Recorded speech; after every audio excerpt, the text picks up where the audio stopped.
reminder to everybody. Yep, If excuse multiple, me, 1 if, minute. I need to speak. if 1 minute. hold on, Excuse hold on. me. If multiple people, hold on, Bo. If multiple people talk at the same time, then none of us can benefit from what either any of you have to say.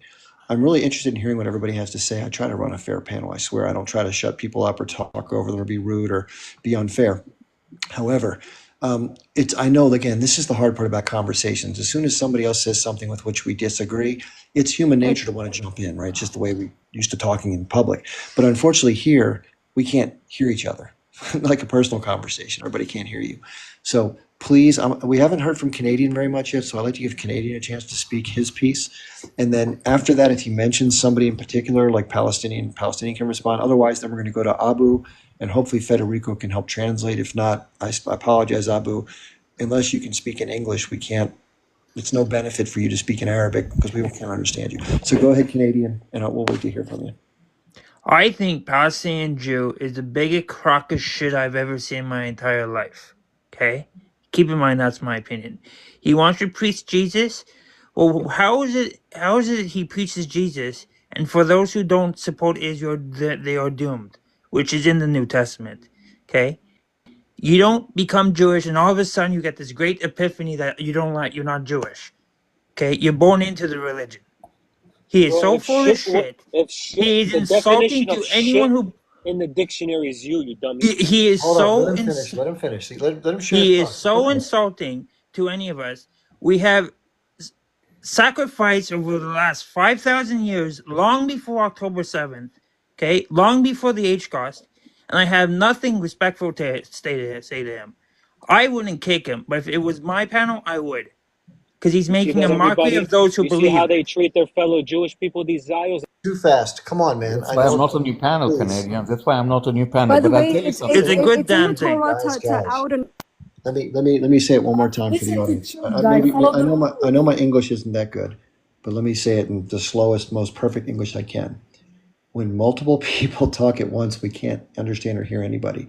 So please, what I'm going to do is I've been more than patient. And so what I'm going to do is I'm going to give Canadian a chance to finish. If anybody jumps off of mute, I just got to drop you because I just can't keep saying the same thing over. It's not good for the live. Okay, so Canadian, please finish. Then if Canadian mentions Palestinian, which he probably will, then I'm going to let Palestinian respond to what Canadian says, and then we'll cycle through the other guests. Thank you for being and cooperating with the program. Go ahead, Canadian. He is doxing anyone who's Jewish. He's doxing anyone who's Israeli. Okay, this entire thing since he's gotten onto it has been anti-Semitism. Okay, just to make his side look good. Has nothing to do with reality. So can I ask you a question? When you hear somebody speak the way that he's speaking, and there are other people in the world, some of whom I've seen in my travels that happen to be Jewish, people like Aaron Mate, Katie Halper, Aaron's brother Gabor Mate, Norman Finkelstein. These are all Jewish people. Ilyan Pape from Israel, Gideon Levy. These are generally considered to be anti-Zionist Jewish people. Do you think that's like being a traitor to your people? How does it make you feel when someone who happens to be born Jewish speaks to this issue the way that someone like Palestinian Jew speaks to it? Absolutely disgusted. Chip, But you know what? Chip, If I with all due Chip, respect, I don't think he's Jewish. who And I me? stand my ground. I stand my gut, my beten sheli, my gut instinct, and my ground. Chip, Knowing they Torah. torture them in prison. They torture them in Listen, prison. They don't stop, even let you stop. Maybe it's Talk time to about drop Hold on, real quick, guys. Real quick. Chip, you asked. Pardon Can I Real answer quick. your question? Real quick, guys. Hold on one sec. So, in other words, forget about Palestinian Jew for a second. Let's say he's lying. I'm Okay, not saying this. I want to But answer your question you for, asked for, me. for anybody who really for sure is Jewish, but then they speak to this issue this way. So go for that. Go ahead. To me, for me, they're not really Jewish. They don't understand what it means, and they don't understand the sacrifices. Not just my generation, but many generations before that. Okay, to be honest. But you know what? Can I ask you a follow-up question? Yep. If you meet someone on the street and be like, "Oh, hi, I support the KKK," what would your reaction be? I'd ask them why. That's exactly what he did. And then you ask me why, for some reason, I have no respect for him. What do you mean when you say? Well, He do supports. you tell the kid? Wait, but do you tell the KKK when you find out that? Do you tell them, are you Christian? You're not a Christian.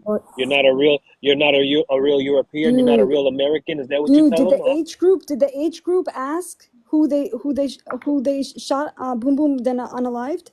Did they ask? No. They No, just like you never unalived their asked. own. They unalived Just their like own. you They never didn't asked ask. on the They Great didn't March of ask. Return. Just like you never asked on the Nakba. Just like you never What are you asked with all the talking about? Dude, we're 550 talking people that were unalive in 2023. Dude, So please take it stop, easy. dude. Take it easy. Your By the way, emotions. dude in Arabic Gustraba. means bug. Breathe. Come on, let's Breathe. Maybe it's Please. time to drop show. She can't No, I help don't think we should. I Okay, think no she's the most problem. reasonable here. Listen, if that's what you wanna do, with But all due let's respect, everybody it. talk. It will Canadian show. was talking. Let Canadian talk, and then Go Palestine. ahead. I was Yeah, actually thank you, addressing the Zania. host and I was Zania. interrupted again. Zania. So anyway, it's fine. Yeah. So no, I would not respect them, but I also would not respect for those who support T groups or groups that try to commit mass murder on a specific type of people. Is it possible, Canadian? Again, I'm not doing this to be snide or smartass, but Palestinians said that he went through a long but steady metamorphosis from one viewpoint to the other. Is this an issue where you think you could ever change your views, or is it embedded in you permanently? It's embedded in me permanently, and I'll explain to you why. I just lost a second generation survivor from the Shoah and a survivor from the Shoah last month. Okay? Israel to me is much more than a country. It's the What is one it then? If country. it's much more than a country, what is it then? It's the one place we have to call ourselves homeland.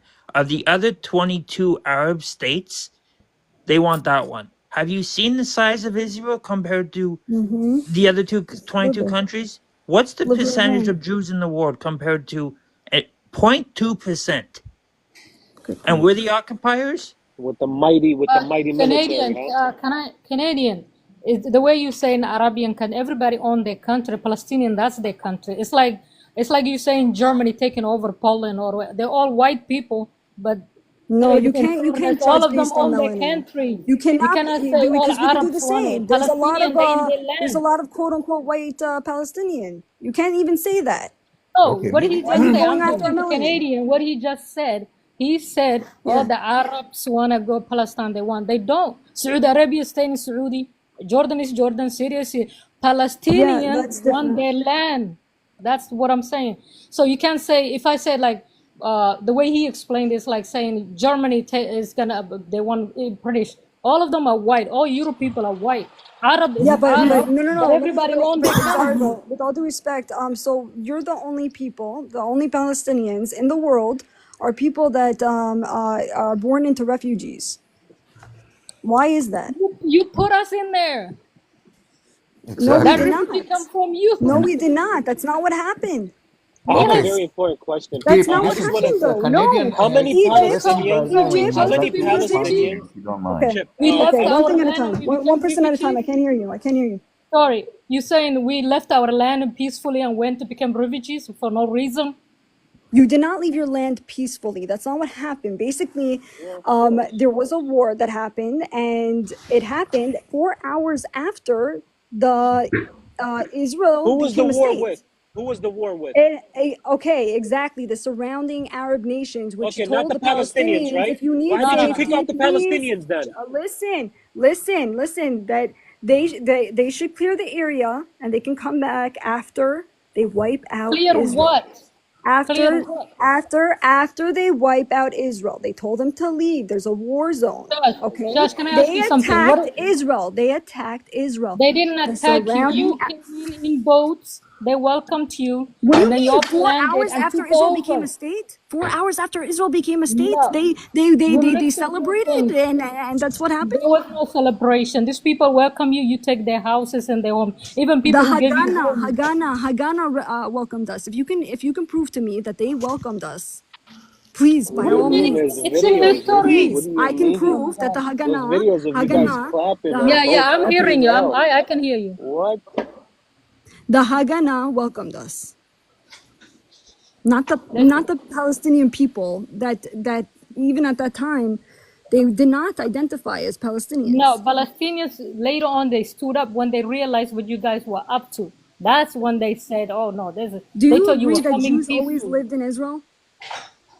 How you gonna live always? You were in Egypt as a slaves, and then you No. came. How What do you that's mean? thousands of years ago. How Okay, but Jews then believe- don't say it You're talking always. about Moses. You're talking about Moses. No, Listen. but I'm sorry. But sis. do you believe But you that said do you always. believe that You Jews said were always always. in Israel? That's all. I'm asking a question. Serious question. Look, Jewish You came don't? there. Though. They did came. So They how did the white. Western Wall appear? How did the Western Wall appear?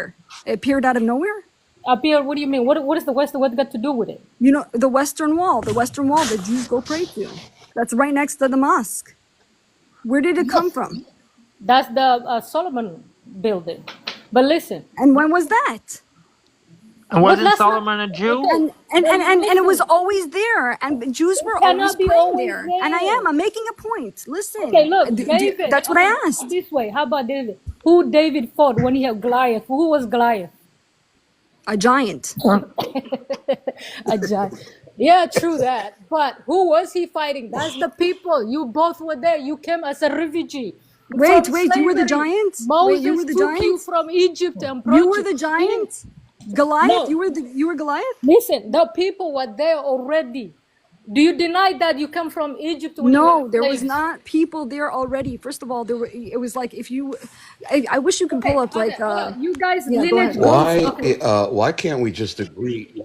Guys, The Hey, lineage Michael, how why goes you can't we doing, just differently. agree Michael? Look, How that you both look. doing? If were you go with that both logic, How you were doing? Ibrahim came indigenous? from Iraq. Do Why we give can't Iraq we to the Jewish agree? people? Yeah, Why Michael, can't what's up? we agree that we were both indigenous to the land? Yeah, I agree Yeah, with Why that's do what I we you. was have to saying. have That's first and I I'm agree just with second? you, saying one Michael. thing. I'm saying one thing. Why Listen, can't we agree that we are both indigenous to the land? because they're Both. not the same Philistines Both as are. today. What? And Is it Both there's of right? you there's are. there Michael, are Michael, listen there Michael, there I are do agree people with you. that Both have been are. there from generation Gosh, to generation. gosh. Yeah, go Look, ahead. with your logic, if I go with it, Prophet Ibrahim came from Iraq. Does that mean Jewish belong now they're gonna own Iraq? Okay, but your book, where did it come from? Ibrahim came from Iraq. Where did your book come from? You're quoting your book, right? Actually, he came from Canaan. Do you know where Canaan is? Yeah. Okay. Palestine. Oh, I see. So And by the way, Canaan, That's very what she's Jericho, saying. She's saying Canaan's guys. Palestine. I, Yo, if Canaan was I, Palestine, if this was about, if guys, on a serious note, guys, I Listen, love you guys. No, seriously, Ibrahim came seriously, from Iraq. listen, That is listen, in listen, your listen. book, in my If book, this it's was in the about land, Bible. if this was about land, I just have one question. Why wouldn't you It's not guys a band. Both ask people belong to the Lebanon, land. ask Why can Syria, ask all the surrounding places that supposedly was part of quote unquote Palestine? Okay, just ask them for your land back. Why only Israel? what do you Because they mean? want to get rid of all Jews, that's why. they're already in the No, land no. in Do you know how Lebanon. small Israel is? Do you have any Listen. idea how small Who Israel is? cares how small Israel is? Nobody But wants. Listen, Palestinian, you're Nobody very can accept. genocidal. Can't anybody Palestinian Listen, come in and they can fill in change the the you're land? on H It's level. unacceptable for Sir, sir. anybody, Yeah, go for ahead, Why? any land Exaro, to come Exaro, Listen, steal sis. go land. ahead. It's I'm gonna unacceptable. Listen, Why respect can we Exaro listen. going too I don't why fast. know can why we you share guys it? make this harder than it is. What's the big deal? Listen, Why it's can so we share simple. it? They're both It's so Semitic. simple. Listen, one sec, please. It's so simple. Before 1948, it was the British Mandate of Palestine. You came on boats to Palestine. It's that simple. There is no going back 3,000, 4,000, 5,000 years. You came, you were in Germany, you were all over Europe, you came back after the H cost happened to you. You came to the British Mandate of Palestine. It's like, it's so much proof out there. You can tell a little child that. Palestine. You came on boats. There's videos of you guys coming on boats, happy. They let you in. They welcomed you in. You got your state.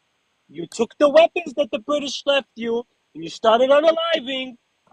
That's why a war happened, and then you did the Nakba. It's that simple. Why do you keep going back to 30,000 years and the wall and the Rome and stop it? It's just so simple. It's you took the land. It's done. That's it. That's it. All right. So I insist that we go back from history to prediction, the present and the future.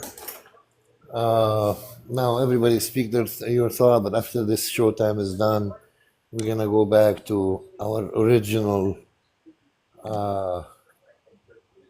question of the night: is what's coming?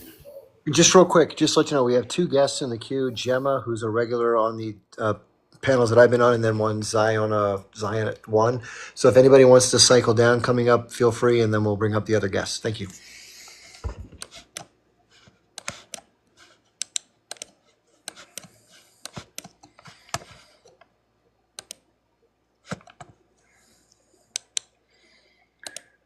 Yeah, and Yeah, go ahead, Palestinian. Okay. Since is Canadian still on the panel? I don't know. I don't see him. But since he addressed me personally, I'd like to answer him. Is he still here? He's not. Oh yeah, he's still here. Okay. So you talk about your relatives who, some of your relatives who got wiped out in the Shoah. I just want to let you know that except for my mother and father who came from Belarus and Moldova, respectively. My father from Belarus, my mother from Moldova. They came to Israel in 1936. Their extended family, all their brothers and sisters, stayed behind, and they all got wiped out by Schmittler. Just so you know, for as a point of reference. This does not mean. Oh, and also another point that I'd like to educate. Well, Zorango, you want to go? Yeah. Like I was saying, thank you. I was saying both people are native to the land, and we should have a peace and live together and have one state. I think that's the solution. That's what I think. I could be wrong, but that's all. Thank you. Is that it, Federico? Can you cycle the next guest, please? He may have gone to see his granddaughter again, and I'm unfortunately illiterate when it comes to Showtime on my own panel. Thanks, Federico.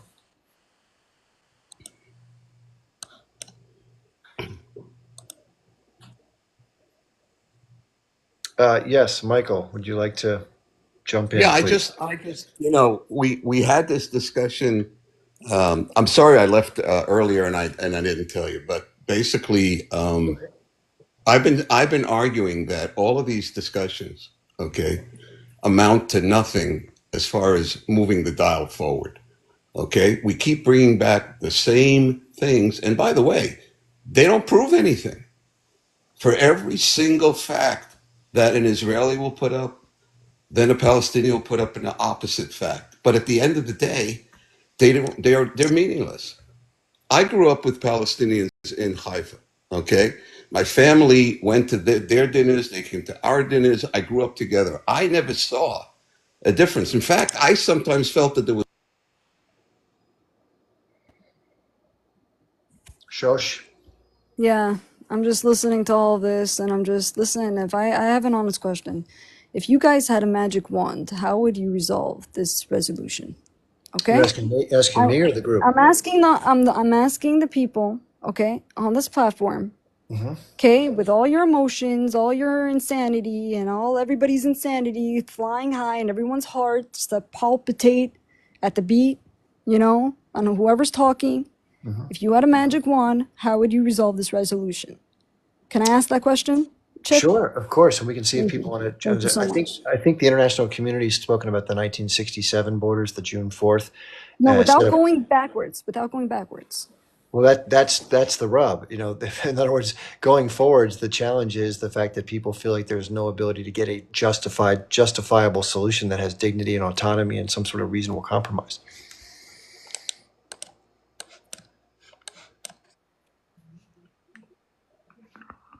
Yes, Canadian. Personally, there's no. This will go on and keep going on. Unfortunately, it won't end. What do you think about the changes in Syria? How's that going to affect things?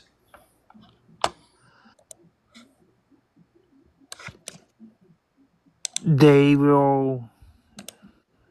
It's not going to be that much of a big difference, to be honest. Do you think that this new government in Syria, it was kind of led by these kind of arguably terrorist rebels? Do you think that they'll form a government that's peaceful, or are they going to be, basically a terrorist group that gets out of control? It will probably be a different name, but same method. Honestly, Okay. sorry. No, that's okay. I'm glad you share your views. That's my solution. But anyways, I came up because I wanted to correct Michael. The Palestinians aren't indigenous, okay? I think it's counterproductive to go back 1,000 years, 3,000 years, 100 years. I think we need to talk about right now. But the Jewish people are indigenous to Israel. The Palestinians are not. That's not to say that some of them are not native. Some of them are, okay? But they're not indigenous. Even if they want to claim they're the Canaanites to be indigenous, you have to have the 7 elements of indigeneity. They don't. They didn't keep any of their practices, not to mention the Canaanites were wiped out completely. And, you know, so just going back and back. And then this guy, I don't remember which one it was, maybe Too Fast or Palestinian Jew. I think it was Palestinian Jew. Don't say Shoah. You're not allowed to say Shoah unless you're a Jew, and you're certainly not a Jew. If I had a map of Germany, I'd cut it out He's and put not. I Israel know on he's that not. map of Germany. Gemma, thank you for Just give me a saying it. map of Thank you. I Germany, appreciate Gemma. that. Give me a I map didn't know of the Shoah Germany. was a forbidden word. Let me cut a picture of Germany out. And I'm gonna put You're Israel not allowed on to it. say Shoah That's unless who you're you. Jewish. That's Yeah, who Tell me owns what you a I'm piece allowed of to their say, land, please. Germany. You know exact, and he's also for the age group. He finds them to Yes, be he the Why are you does. guys resistance. so He triggered? does. Why are you so triggered by a Because that means you're Palestinian for Jew, huh? raping and unaliving Listen, children. So I that know a makes lot you of just a Jewish people that are hypocrite. just I'm like not Hypocrite. him, triggered. I'm alright? Okay, we're used to talking you about Stop guys. solution. Let being me propose a triggered. solution. Let's Guys, do Done. the let me propose a It's solution. solution. Yeah. over. Yeah. You have more Jews. Right. You I have Right. more like this Jews supporting solution. the I can present my Palestinians. solution if you If you want. want to know a Yeah, solution, Gemma, I have please a go ahead. proposal. Can we I have give a Gemma? Can we proposition. give Gemma You some guys are time? all triggered by him, bro. Like Okay. Palestinian Jew, So brother. You my brother, this Fast. man, was and I all respect you, man. Thank you this very was all much. the British mandated Palestine, so no one would be ethnically cleansed. Since they don't want 2 states, which they had, Israel and Jordan, not to mention all the other 8 times they were offered a state, that can be Palestine. And the Jordanians can also, you know, put their Palestinians in there too, since they're having trouble with them as well. So that's my solution. The Palestinians can go there. It's still in the British mandate of Palestine. This isn't ethnically cleansing. And what to do with Gaza?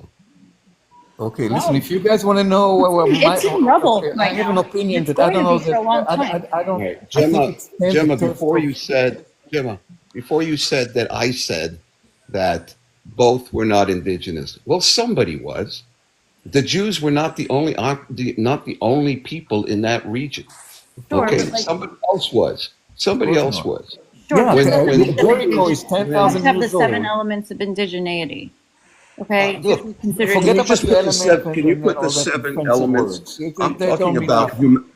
I'm not talking about I'm talking about humanity. There were human beings living Of there course, before. of course, Okay? of All course. right. They may not have a label. We don't know. All I know from at least the Torah is that when Moses got across, by the way, he was never allowed into Israel, but when Moses looked over, he basically, and they basically had other people living there Exactly. when the Jews arrived from Egypt. So can we just get over this? It doesn't make a difference today. It just doesn't make a difference today. We have war going on. I said this earlier. We have wars going on. People are killing each other. Every time I get on TikTok, say once to 3 times, in a month, I'm at the same point. We have not moved the discussion ahead at all. And I also said something else before. the only thing If that's you going to make start, it stop is some sort of Palestinian relocation program, and it would. no, But having the Yes. Palestinians in the Gaza as Strip as and Jews, Oh my anything at God! this Oh my point. God! This The whole is as point is Jews, the attacks and cleansing war. excuse me, par excellence, right as there. Jews, we learned a lesson about relocation. So let's not go there, okay? But Let's what not did go the there. Jews do to destroy We don't need to. Oh the my H Where were God! the bombs? Jews? Did they Where do were T the Jews attacks? relocated? Did they do a Are you G-side serious? like the Palestinians did on 10/7? I'm sorry, there's no comparison. Tell me something There that the is Jews plenty of did comparison, who lady. deserve to be Plenty of exiled So comparison. tell me, and have yeah, the there H-bomb. isn't. Why are we doing comparisons? What is that doing? You were Can the you one tell that me? just did. You just No, compared no, no, no, no, the no. Palestinian All I relocation program. said was that the Jews were not alone. Somebody else was there. Okay? Somebody else was there all the I'm time. talking about after All that, the 3 time. seconds ago. What? And What I'm saying somebody else is was there, according to Jewish, they weren't up there according to welcome. the Torah. Somebody else was there in the Yeah. Torah. First of all, you keep forgetting that you take a walk for 100 yards anywhere you want to go in Israel. you will find artifacts under the ground, okay, that are 2,000, 3,000 years old that have Hebrew written on them and I don't know what. So let's just Aramaic. stop. Let's just stop because it's Aramaic. not It's making not any Arabic. difference. What? Aramaic. It's not. It's not Arabic. All right, it's Aramaic. Guess what? Yeah, but We Arabic weren't is allowed. different Aramaic. So if you're a Jew, you know that Hebrew was not even allowed to be used at that time, right? Do you know that? Hebrew Yeah. was only for the high priest to use. So we used other languages even though we were Jews. So come on. Seriously, it's not doing anything to Dude, begin to. I'm beginning to question that you've ever were even in Israel to begin with, because you just said that Moses I stepped was foot in born in Israel. Haifa, ma'am. I ma'am. don't And so was believe I. I was born in because I'll tell Haifa you why. You I in came just right said from Haifa Moses from. 1949. stepped foot Can I in finish? Israel. You just said I was Moses. never in You Israel. said dude, you were never even in Israel. What I didn't kind of say bullshit are that. you spewing on I me? didn't You say just, that. You said that. dude, listen. No, don't dude Moses me for a never minute. Can you just? stepped foot in Can you Israel. just? Ever. And any I Jew, was if you born sit them in down at a Israel. Passover Seder, even I the most was reformed, born in Guys, Israel. okay, listen, I just have to say something. Rather than assuming and denying someone's place of birth or where they grew up or something like that, just ask. I mean, are you going to doubt everybody and the sincerity of what they're saying here? This gentleman is older. He's like 75. He's like 20 years my senior. Chip. You're telling me he doesn't know a goddamn thing about what he's saying. So give him a chance to speak and let him explain his background. And then if you think he's Chip. fine, you can talk about it. Yeah. Can I address something about that? Well, again, just because somebody has different views doesn't mean they don't necessarily have any ties to the land from which they don't share your viewpoints. Okay, we can still disagree and still be. I'm from America. A lot of Americans don't agree with me about 90% of the stuff that I say, but I don't deny the fact that they were born here. Okay, let me give the guy a chance to make his point, and then we'll come back to you, Canada. Go ahead, please. Michael, go ahead. He's muted. No, he's not. He's good. Now I'm good. By the way, I was getting muted a lot before.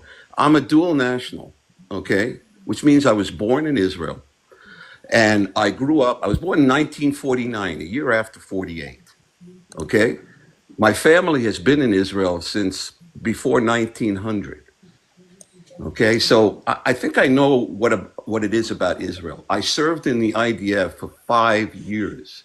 I fought in the 1973 war. Do not tell me that I don't know what about Israel. You know, it's just, and do not make assumptions like that. What I said earlier is speaking more about knowing Palestinians too. Because I grew up in Haifa. Haifa, by the way, so you might know, was probably one of the most integrated of all of the cities in besides Yafo and all of those. What that means is that we lived alongside each other. All right? The other thing that you should know is that, by the way, there was an Arab mayor of Haifa in the history of Haifa as a city. So, yeah, okay? So I just don't, all I was saying earlier is that we can argue by 1,000 years, or 2,000 years, or 4,000 years. That is immaterial to 2024. That's It's why I'm immaterial. actually It doesn't presenting make a it. plan and ideas that Yeah, would but resolve it, because you're being disingenuous if you think that they could just live right next door, keep committing T attacks, keep this ideology, and everything's going to be okay, and there's going to one day be peace, and that's just not well, the the case. proof You have to the be in proof of the reality. pudding is that we lived like that before. No, we Okay, didn't. it was possible. No, I'm sorry, we did. No, And we by the way, didn't. Gaza was part of We did. Egypt, but we did live together. We lived farms away from each other. Okay, you were not we there. I always was live there, together. Yes, we know that, but there's a certain time period. That's and not we are the still truth. living together. There are 2 million Palestinians in Israel, There's unless you've 2.3 forgotten. million Those are Okay, Israelis and in those Arabs. Israel. Palestinians are 2.3 living. million Excuse Those me. Arabs. people Can I are finish? Israelis. They're living. They're living in the same. They're You never. living in I'm the telling you. same cities I'm that telling they you. were living at They are before Israeli. 48. Before Israeli. 48. This guy What? has never been They're to Israel. I'm Israelis? telling you right Oh now. no, the I'm last telling I you. looked, They are last not I looked, Palestinian. they're- They have Israeli the passports. last And I Israeli looked, rights, they are and they can be in Palestinian. Knesset, in the Knesset. Let him They finish. can be, He's talking, guys. they can be a prime minister. No, because Look, he's my not being parents, factual at all. You're saying your my parents, and then you said parents your parents are walked from around with a Belarus. I am Palestinian. going to question. I have to question. Can I?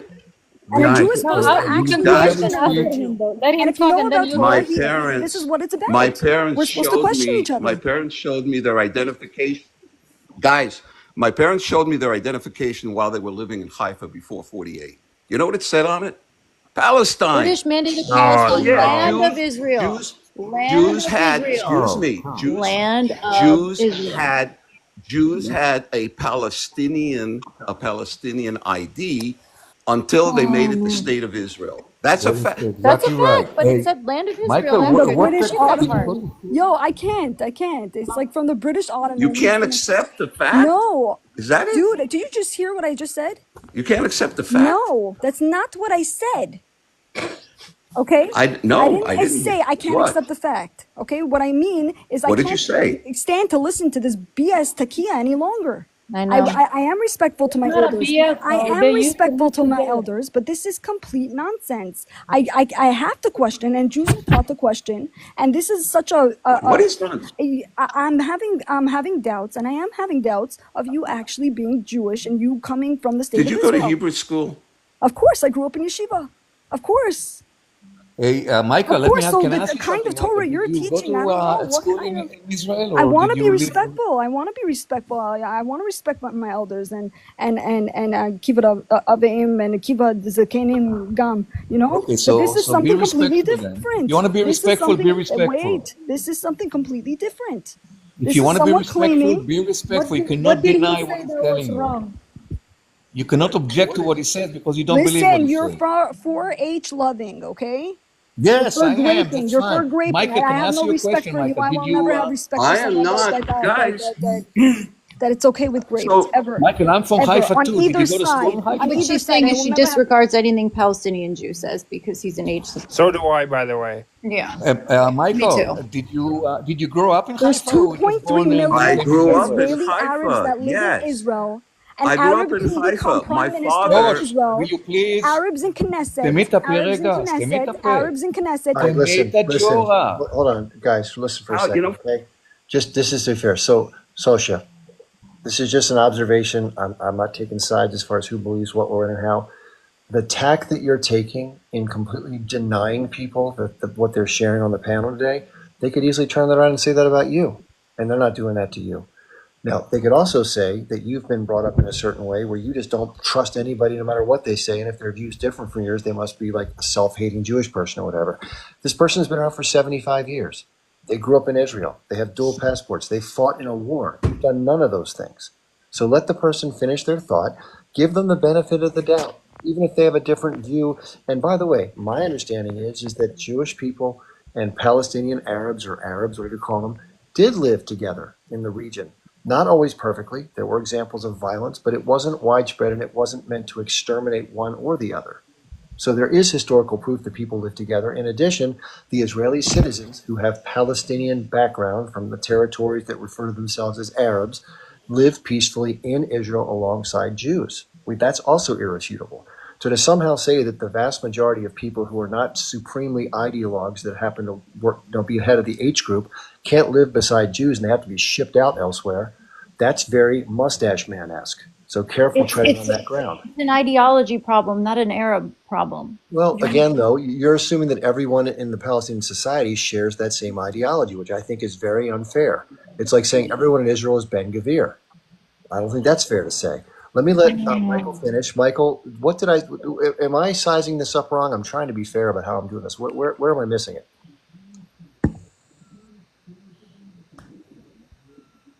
Michael, can I ask you a question? You're from Haifa, so am I. Where did you go to school in Haifa? yes, I did. I did. Oh, Thank what you. school did you? What school did you go to?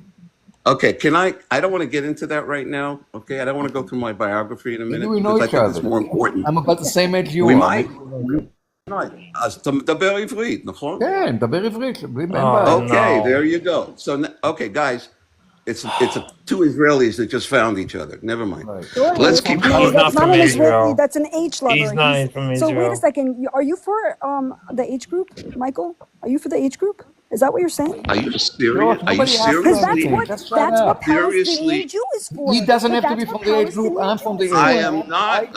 First I of all, support Do you the age understand group. why You I'm may doubting, not. Michael? I'm sorry if I'm doubting, but that's what no, this you're what this not guy doubting, this but what you this have is been what this guy listening. said. He's You have for been. age group. He's for age group. Chip, time to boot her off. You know what? Time Can you to hold boot her back for off. just a Yeah, minute? Sasha, you Because got to dial it back just a little bit, okay, and give people a chance to answer your question. You said, "Are you for it?" And you just kept talking. I have. So real quick, I have 5 nephews right now. Okay, I come from a pretty military family. I told you, my father was one of the first pilots in the Israeli Air Force. In '48, he fought the Egyptians. He fought everybody but the Palestinians. In '73, I fought a battle for the survival of Israel when we were attacked by 4 countries with the largest armies in the Middle East at the time. And I fought them. I have never fought terrorism. I have fought terrorism in the sense that, yeah, I wanted to protect and defend Israel from anybody, but I am not, and I don't even know how you got there. I'm sorry. That You've I'm never not a participated in I love how you an Palestinian Jew. Israeli I'm not. warfare. I Got am it. not. I was I'm born sorry, in the but the other guy state. said that. I was born. Can I finish? I was born in the state of Israel. So I'm not a Palestinian Jew. My passport says Israel. It doesn't say Palestine. My parents, though, had a British ID that said Thank you. Palestine. Thank Okay? you.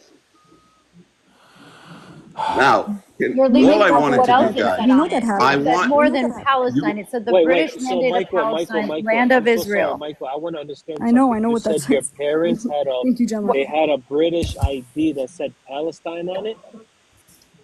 That's correct. I have another thing. And Exactly. what were the Wow. shekels like? What were the shekels like? Were they They were not what did they have shekels. They on were it? liras. First of all, they weren't shekels; they were lira. Okay, We yeah, used I'm the sorry. What were the Italian. lira like? Well, it It's a was like lira. like the lira in Italia, in Italy. No, what did it have on it? It had Hebrew. Hebrew and By what? the way, every street sign in Israel has 3 languages. You know that, right? Yes, correct. Okay. Oh, And do you know that almost every sign in general in Israel, public signs and all that, have 3 languages on them? Now, what does that tell you? Does it tell you that we have separated I never internally? said that we're No. separated. We Tells have you it's they have multicultural and rights proper. So we Gemma, don't Gemma, multicultural. Gemma, have stay it's quiet. no, it's more than Listen, multicultural. This guy is lying. It's Gemma, excuse me. you just Who put a said map up that? Me. of I think ethnic Who he's said being cleansing, that? okay? honest. You just put a Guys, map up let's of be ethnic cleansing. Ma'am, you have not lived my life. No, I You have haven't. not been in a war. You Michael, why don't is know it what the it's 3 like. other Jews You on the have panel no don't idea. agree with what you're You saying? All 3 of us? Canadian, stop talking. Let him talk. you have not lived my life. To tell me that I'm lying, seriously? Yeah. To tell me that I'm lying? Then Let me tell you why what do I you I leave teach don't know off if now. what the Israel I doesn't teach in teach passport you says manners, on but it? when you know what I grown-ups Why when teach do you in just say college? you one guys thing stay that's on the quiet. passport? Hey Listen, guys, let him when somebody finish. grown up speaks, you stay quiet, okay? I don't know if they don't teach you that in Israel. The only Shush. reason I got on, the only reason, and Chip knows this because I was on maybe 2 hours ago before, is that every time I get on TikTok and I get into these discussions, there is absolutely no movement. If I tell you that my belief, okay, is that basically war is bad. It's not good. Meaning that when we have a war, I believe we take an evolutionary step backwards. So every war that we've had devolves us. And all I'm trying to say here is how do we solve this one? Okay. So it's not taking a step backward. And one last thing, and I've said this repeatedly, there are only 2 reasons that we have wars. One is religion and the other one is land. That is it. And on top of that all, we're the only species that have that. So can we figure out something here without going back in history, without doing comparatives or what's about and all this kind of stuff, and talk about going forward? The question that was asked was, what do you think the solution is? All right. And I think we got a good start on that. But then it evolved into what? It evolves to the same thing. Hate. Hate. All right? And what I've learned in 75 years and in working across 41 countries in the world, okay, is that these are constants in our, basically as part of our civilization, but they're constants that we're trying to change. Every country, everybody has the same thing. I've never seen so much duality when it comes to violence and when it comes to war. So maybe, just maybe, we have a potential here to stop it. My son wanted to fight in the IDF, okay? And I refused to let him. And the reason I refused to let him is because I am still, at 75, having nightmares and living a life that I can't, the past is not exactly great. And I didn't want him to have that life. So my 5 nephews, you know what I'm worried about? That they're going to be in therapy for the rest of their lives when they come out of this thing. That's what I'm worried about, because that's what a battle is. That's what combat is. Combat is not about ideology. Combat is not about what you think you saw in the movies. Combat is survival, and you worry about getting killed. That's what you do. That's what you do for most of combat. You fight to defend yourself and to hopefully get out of it, to make it out of it. Each day that you go in, you don't know if you're going to come out of it. So wake up a little bit. There's nothing good about war. Zero. It doesn't solve anything. It doesn't achieve anything. And both countries have committed bad things. I committed bad things. That's why at 75, what I'm doing for those Jews that are on board, I'm really, really working on my tikkun olam aspect of Judaism. Everybody know what? It means make the world a better place. Just for, we talked about it earlier, not that I understand Hebrew, but that's what it means. That's correct. Tikkun is to fix, and olam is the world. And that is what every Jew takes on when they are Jewish. That's one of the aspects. We don't get to it too often, but I figured, look,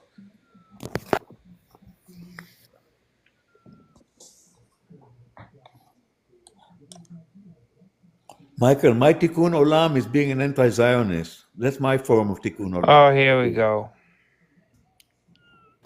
See, this is like extreme hate. What Michael said was tikkun olam. What Michael said was tikkun olam. I'm gonna go down, Chip. Thank you for having me. Okay. Bye, Xarago. I'm just gonna leave off like this. I'm also gonna drop right now. Chip, thanks for having me. Please drop, Short. Please drop. Saj and anybody else does Yehud, I love you guys. There's no hate. Thank you so much. Thank you. Bye, Thank guys. you. Okay, good night. Thanks for being here. Thank you so much. Thank you, Chip, for having me. Sure. Yeah, come back Thank you, sometime. Michael. Keep on doing tikkun olam. thank you. I am also going to drop, and I'm sorry I took so much of your time. No, it's But I good to did have you, appreciate it. Michael. Good to hear you. All right, thank you. Michael, do you consider, is he gone?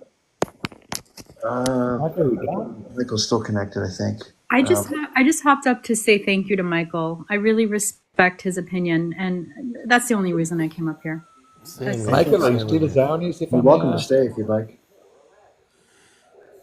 Michael. That I really just wanted to say I respected Michael and his opinion. Michael. So do I. Please come back. I want to ask you a critical question.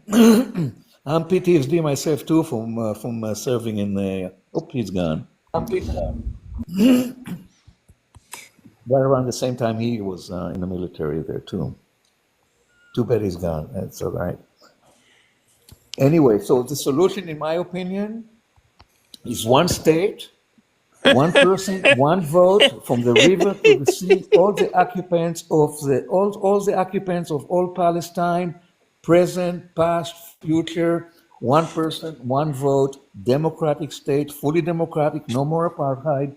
No more nonsense. Two-state solution will never work.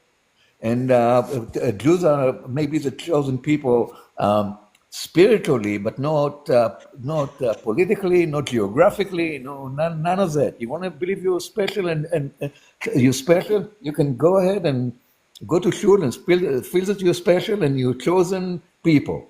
Except that racism running rampant inside Israeli society, between the Ashkenazi and the Sephardi, between the religious and the secular. It's just, it's a Gehenna what's going on over there. But between Jews themselves.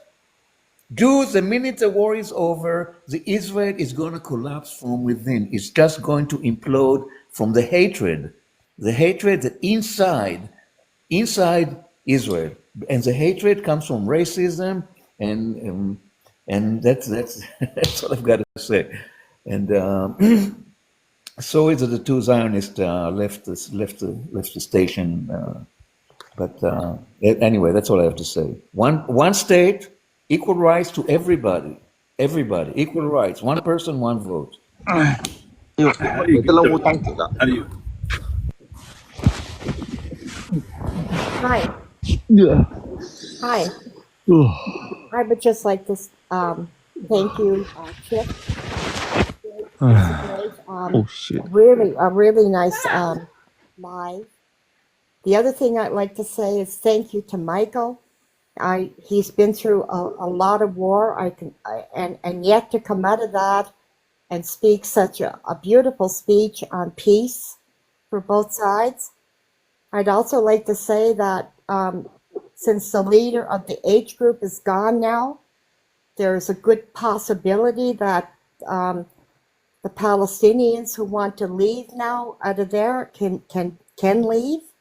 And there's a good possibility that some peace talks can happen. And thank you for having me up here. Sure, our pleasure. Why should the Palestinians leave? I don't get it. Oh, Michael, I wish he had stayed here. I wish he was still here. I think we have somebody who's been waiting a while to talk. General Prince, are you available, or we can go to Fatima if you're still busy? I can leave. Give me a minute or two. I'll be right back. Okay, no problem. So Fatima, welcome. You can stay up. No problem at all, Tara. Fatima, did you want to say anything? Yes, thank you for letting me up, Chip. I've seen you on other panels before. It's my first time joining a panel. I've been on TikTok on these like lives chatting in the chat. Okay, welcome. Yeah, thank you.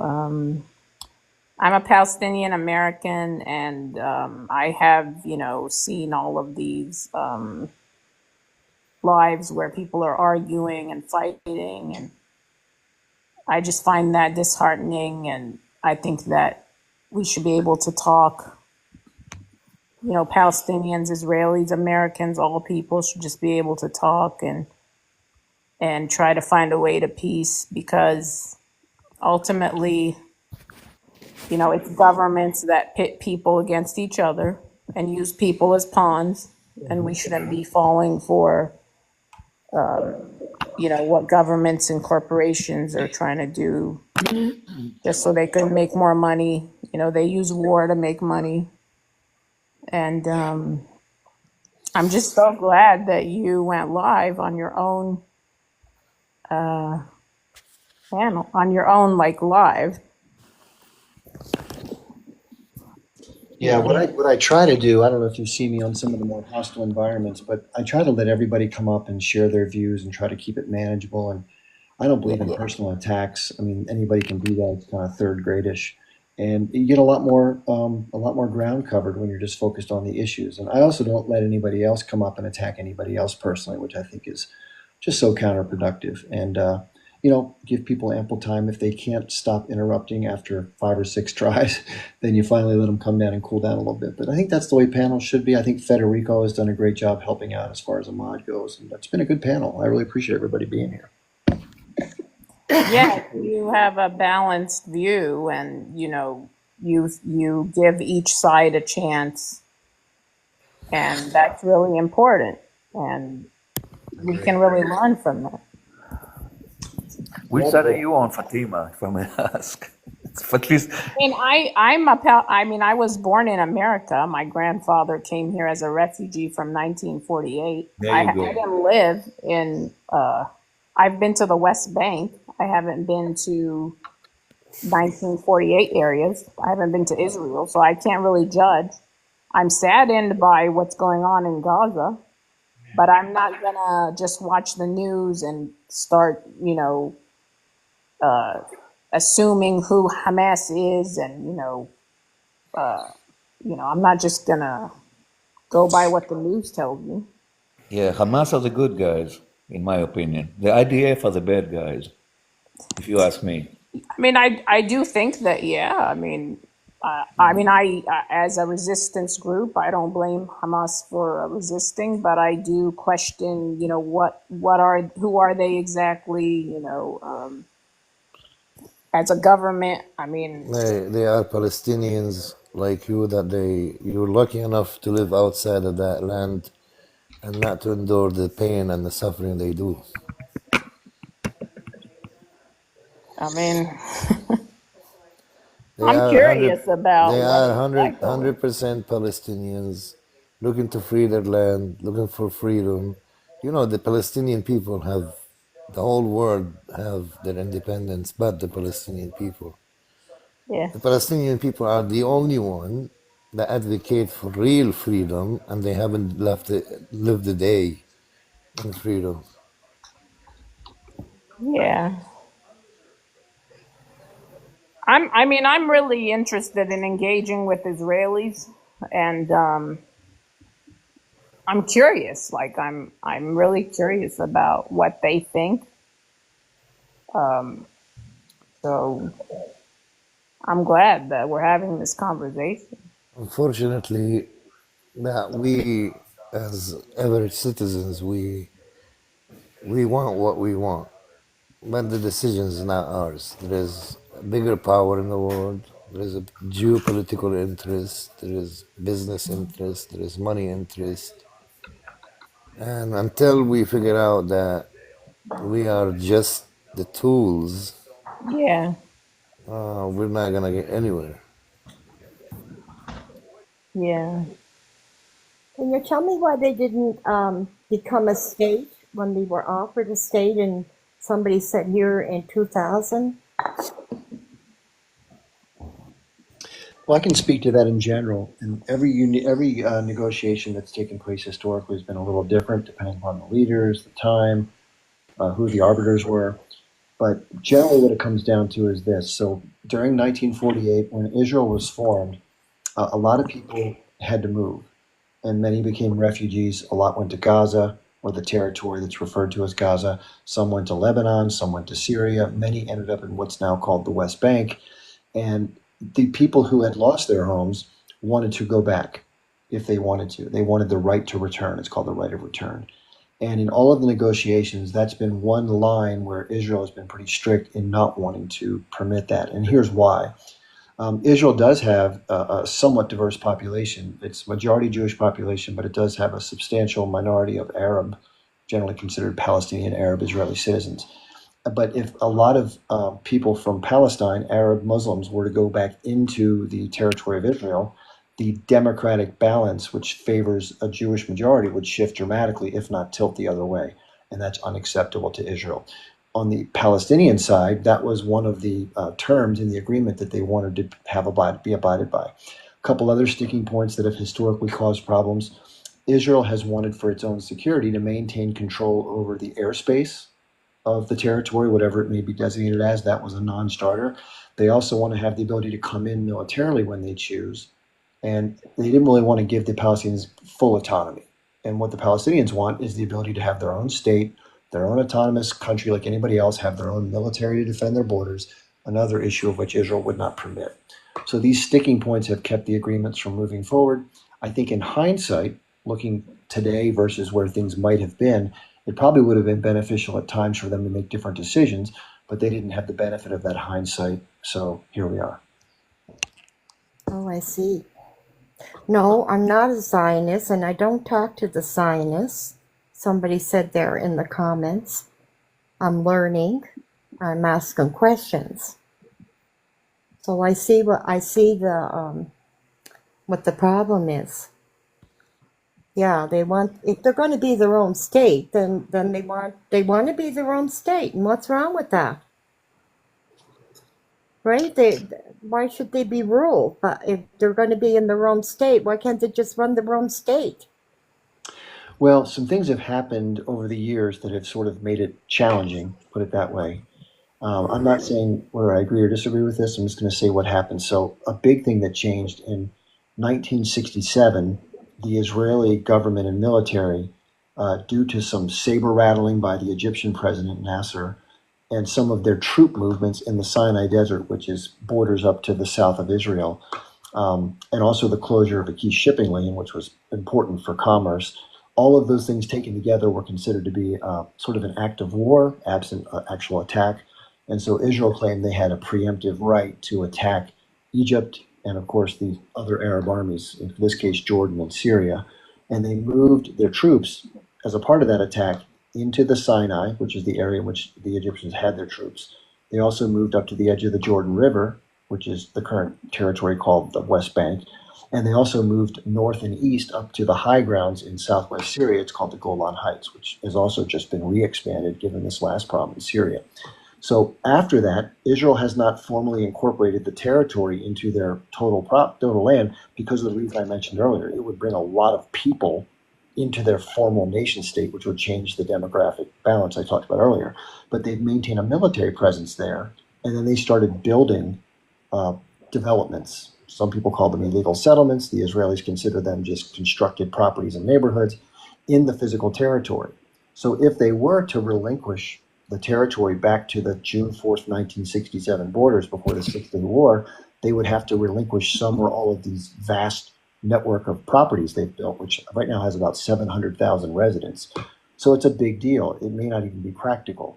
So these are the things that go back and forth. Obviously, the Israelis don't want to give up any territory, but they can't really annex it because of the problems. So some people believe that the only way they're ever going to be able to do that, they're going to have to shift the population. In other words, some form of removal of people, otherwise referred to as ethnic cleansing. I'm not sure how it's going to play out. Again, these are things that other people speak to. These are the challenges. You have a much more militant approach in Gaza with the H group, who was ruling rather autocratically after they split from the Palestinian Authority after the 2006 elections, rather violently, by the way. And you've seen what happened since. They've taken a more proactive approach to trying to change the balance of the conflict because it just hasn't gone anywhere for a long time. And you've seen various waves of violence over the decades, most notably on October the 7th, which has led us to where we are today with Gaza being, the Israeli troops have come into Gaza. They've destroyed a lot of the north. They're seemingly trying to shift the population from the north to some extent as a part of whatever it may choose to annex. And this is why they shift the population. This is why I mentioned it in the bigger picture. So that's kind of where things are. Well, and it's only a piece of land, I believe 241 square feet, that Israel won't give up. But if I may, just to add, I think, Chip, I mean, honestly, the more I interact and I hear your lives, I think you have a pretty good descriptive and very non-biased kind of, I would say, I mean, you have your opinion that is different than a lot of what, how I feel about it. But honestly, I kind of like the way that you describe things. I think it is, it is what it is. But I think that, there are other issues that we're not discussing. And this is a very huge, very huge and vast gap that is between what the Europeans and what the Israeli culture brings to the table, and who are they trying to make peace with. This is not about the land per se. This is about a very cultural clash between, for example, a Palestinian culture and the Israeli culture. And I just give you a quick example is that you would never find, this is just my opinion, but you would never find that Israelis use a child who is 16-year-old with the suicide belt that goes in and just blows himself up somewhere else. Like, Jewish mothers don't do that. And we actually go back to Golda Meir, who said that, and I really agree with this historical moment, that we will have peace with Arabs when they will love their children more than they hate us. So this is a cultural clash because, In the end of the day, we do not celebrate martyrdom. We just don't do that. And it's very hard for us to feel safe and not to create checkpoints and not to go inside the West Bank and create those impossible conditions for Palestinians if we are faced with the ideology that the children are expendable on the other end. They are martyrs. They are the future jihadis. They are this ideology is extremely difficult. And mind you, those Jews who moved in from all over, they were educated European Jews. They are the light. And then Israel is the light of the Middle East, because if you look of what Israel produced versus Palestinians produced for the world, I mean, it pales in comparison, the amount of Nobel Prize nominees and the great stuff that Israelis did. Now, that is not to, deflect from the point of Chip that there are issues that needed to be done differently. There are real problems, there are real challenges. And I agree with him, there are real challenges. But I also cannot, I cannot close my eyes to those two cultures. It's just like a darkness and light. It's very difficult. And part of it, it's a religious concept. Because, Yeah, I and think you until we're raised, going to fix that, this is going to be a problem. I think you raised some really important points, and I don't disagree with your assessment from that vantage point. Somebody in the comments wanted me to mention some of the violence that's taken place back and forth over the years. So, again, I'm just going to paint a quick backdrop. Usually from the pro-Israeli side, they feel that historically the land, at least in terms of historical connection, is rightfully theirs to whatever extent you want to paint that picture. And therefore, it was those that came to the land after they were expelled that are the ones who are there sort of inappropriately. When they came back and tried to aspire for the nation state in 1948, they feel that they're just kind of rightfully reclaiming at least some or whatever portion that they was rightfully theirs. This is how they view it.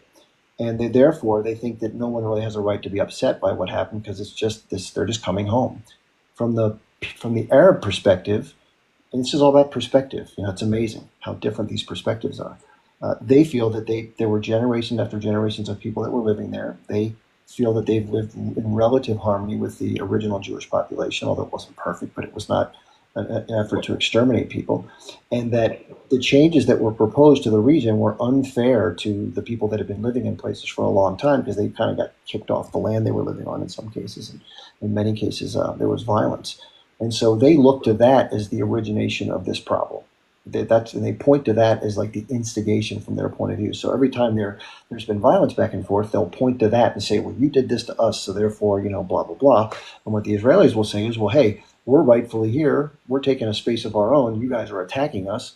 That's why we're doing what we're doing. And this is what's been going back and forth. Now, in fairness, the Israelis have every right to secure their people from harm. Every nation state has that responsibility. When these soldiers that have come in since 1967 are in the territory, let's say that a young person picks up a stone or someone has a sharp object and goes after a soldier or whatever, that's generally referred to by the Israeli side as a T attack. Whether it's going against a soldier or a civilian, it's a T attack. Everyone's a T-rist. From the Palestinian perspective, they are looking to their freedom and liberation as a goal, and because of frustration and lack of political progress, they lash out of anger and frustration. So to them, that's resistance. So two different ways to view the same exact activity. Now, in fairness, there have been long periods of time. The first Intifada was in 1987, massive uprising, although not nearly as violent as the second Intifada, which went from 2000 to 2005. During the second Intifada, this is when all the horrible things we saw in the news about cafes and buses and all these other really atrocious activities that pretty much solidified in the minds of the Israelis that we just have to do whatever it takes to stop that from happening, which I can understand that point of view. So a separation barrier was physically built that divided the West Bank from Israel proper, and very, very strict and pervasive checkpoints were put in place to try to provide additional security. Now, some people argue they go too far, they cause too much harm, too much hassle, but from the Israeli point of view, they're necessary. So it's an unfortunate reality for Palestinians that they have to suffer. In addition, some people call it an apartheid state. They say that the Palestinians can't drive on certain roads, they don't get equal water rights, they get messed with by the Israeli soldiers, the settlers. Other people say, well, hey, you're not a citizen, you don't get the rights of citizenry, and therefore, don't cry. If you didn't do so many T attacks, you wouldn't be living under these circumstances. So these are the arguments that surround the back and forth. And obviously with what happened on October 7th, it has further solidified in the minds of most Israelis, many of whom probably wanted a two-state solution or maybe even wanted the occupation in the West Bank to end. Now they've switched their views because of the horrific nature of the attacks. They've shifted more to the political right, and they're much less willing to even entertain the thought of a two-state solution, which is really sad. And it may have set them back in that regard indefinitely, maybe permanently. So this is where things are, and with the changes in Syria right now, the Israelis maintain an even more dominant position vis-a-vis their traditional rivals, the proxies, which are fueled from Iran, which is Hezbollah in Lebanon, as well as Hamas in Gaza, and of course the Houthis down in Yemen, which play a lesser role, because the supply lines that were normally facilitated by the Syrian government, who was in alliance with Iran and still technically at war with Israel, even though there was an armistice in 1974. That was the shipping lines for the arms to go through, which Israel's been bombarding for decades. But that's how the H group militants in Lebanon get their weaponry. And so now there's a huge question as to what's going to happen next with the diminution of their power, the inability to be resupplied, as well as Israel's increased presence in southwest Syria and the new government that's taking shape there. So a lot of question marks, but I will say this. In my estimation, just having swallowed a lot of this over the years and chewed on it, I don't think it's going to be a very easy path ahead for the Arab-Palestinian cause. I think they're in a very disadvantageous position, especially with the new administration from America coming in, seemingly much more willing to support the more aggressive stance that the right-wing government tends to want to take. And just to add to Chip's point, which I think like very, very accurate description, in a lot of senses, Israel is just, doesn't operate in vacuum. It's always been an extension of interests of other countries as well. So, we are representative of the United States in the Middle East when it comes to Mossad is one of the best, agencies to incorporate themselves, inside different countries. Look at the operation against the Hezbollah. This is one of the, you can write a book about the Pagers operation. This is insane amount of, intelligence forces that we produce by our people who go in and provide this. But, in my opinion, again, I think that Israel is not a genocidal, horrible country that we are painted about to be. We are just being extremely PTSD'd. And in fact, Benny Morrison, who wrote in his book, clearly.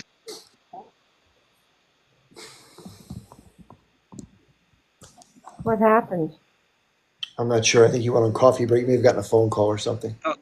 But Benny Morrison clearly stated, and I agree with his assessment, that, we really were the product of the Nazis that burned the Jews and pushed this horrible refugee crisis, because we've been killed from everywhere for all the time, and we came to our land to finally be free. Now, the process was not pretty, the process was not nice, but in the end of the day, there was no an idea that those horrible Jews are coming to take the land from Palestinians. In fact, it was induced by Europeans, by Nazis, by so many other countries that prosecuted the Jews for generations. And then we ended up just having a one tiny little country that we are trying to establish sovereignty, live in peace, and pray, and not worry about ourselves. And honestly, Israelis are kind and sweet people, and the war is just a horrible business.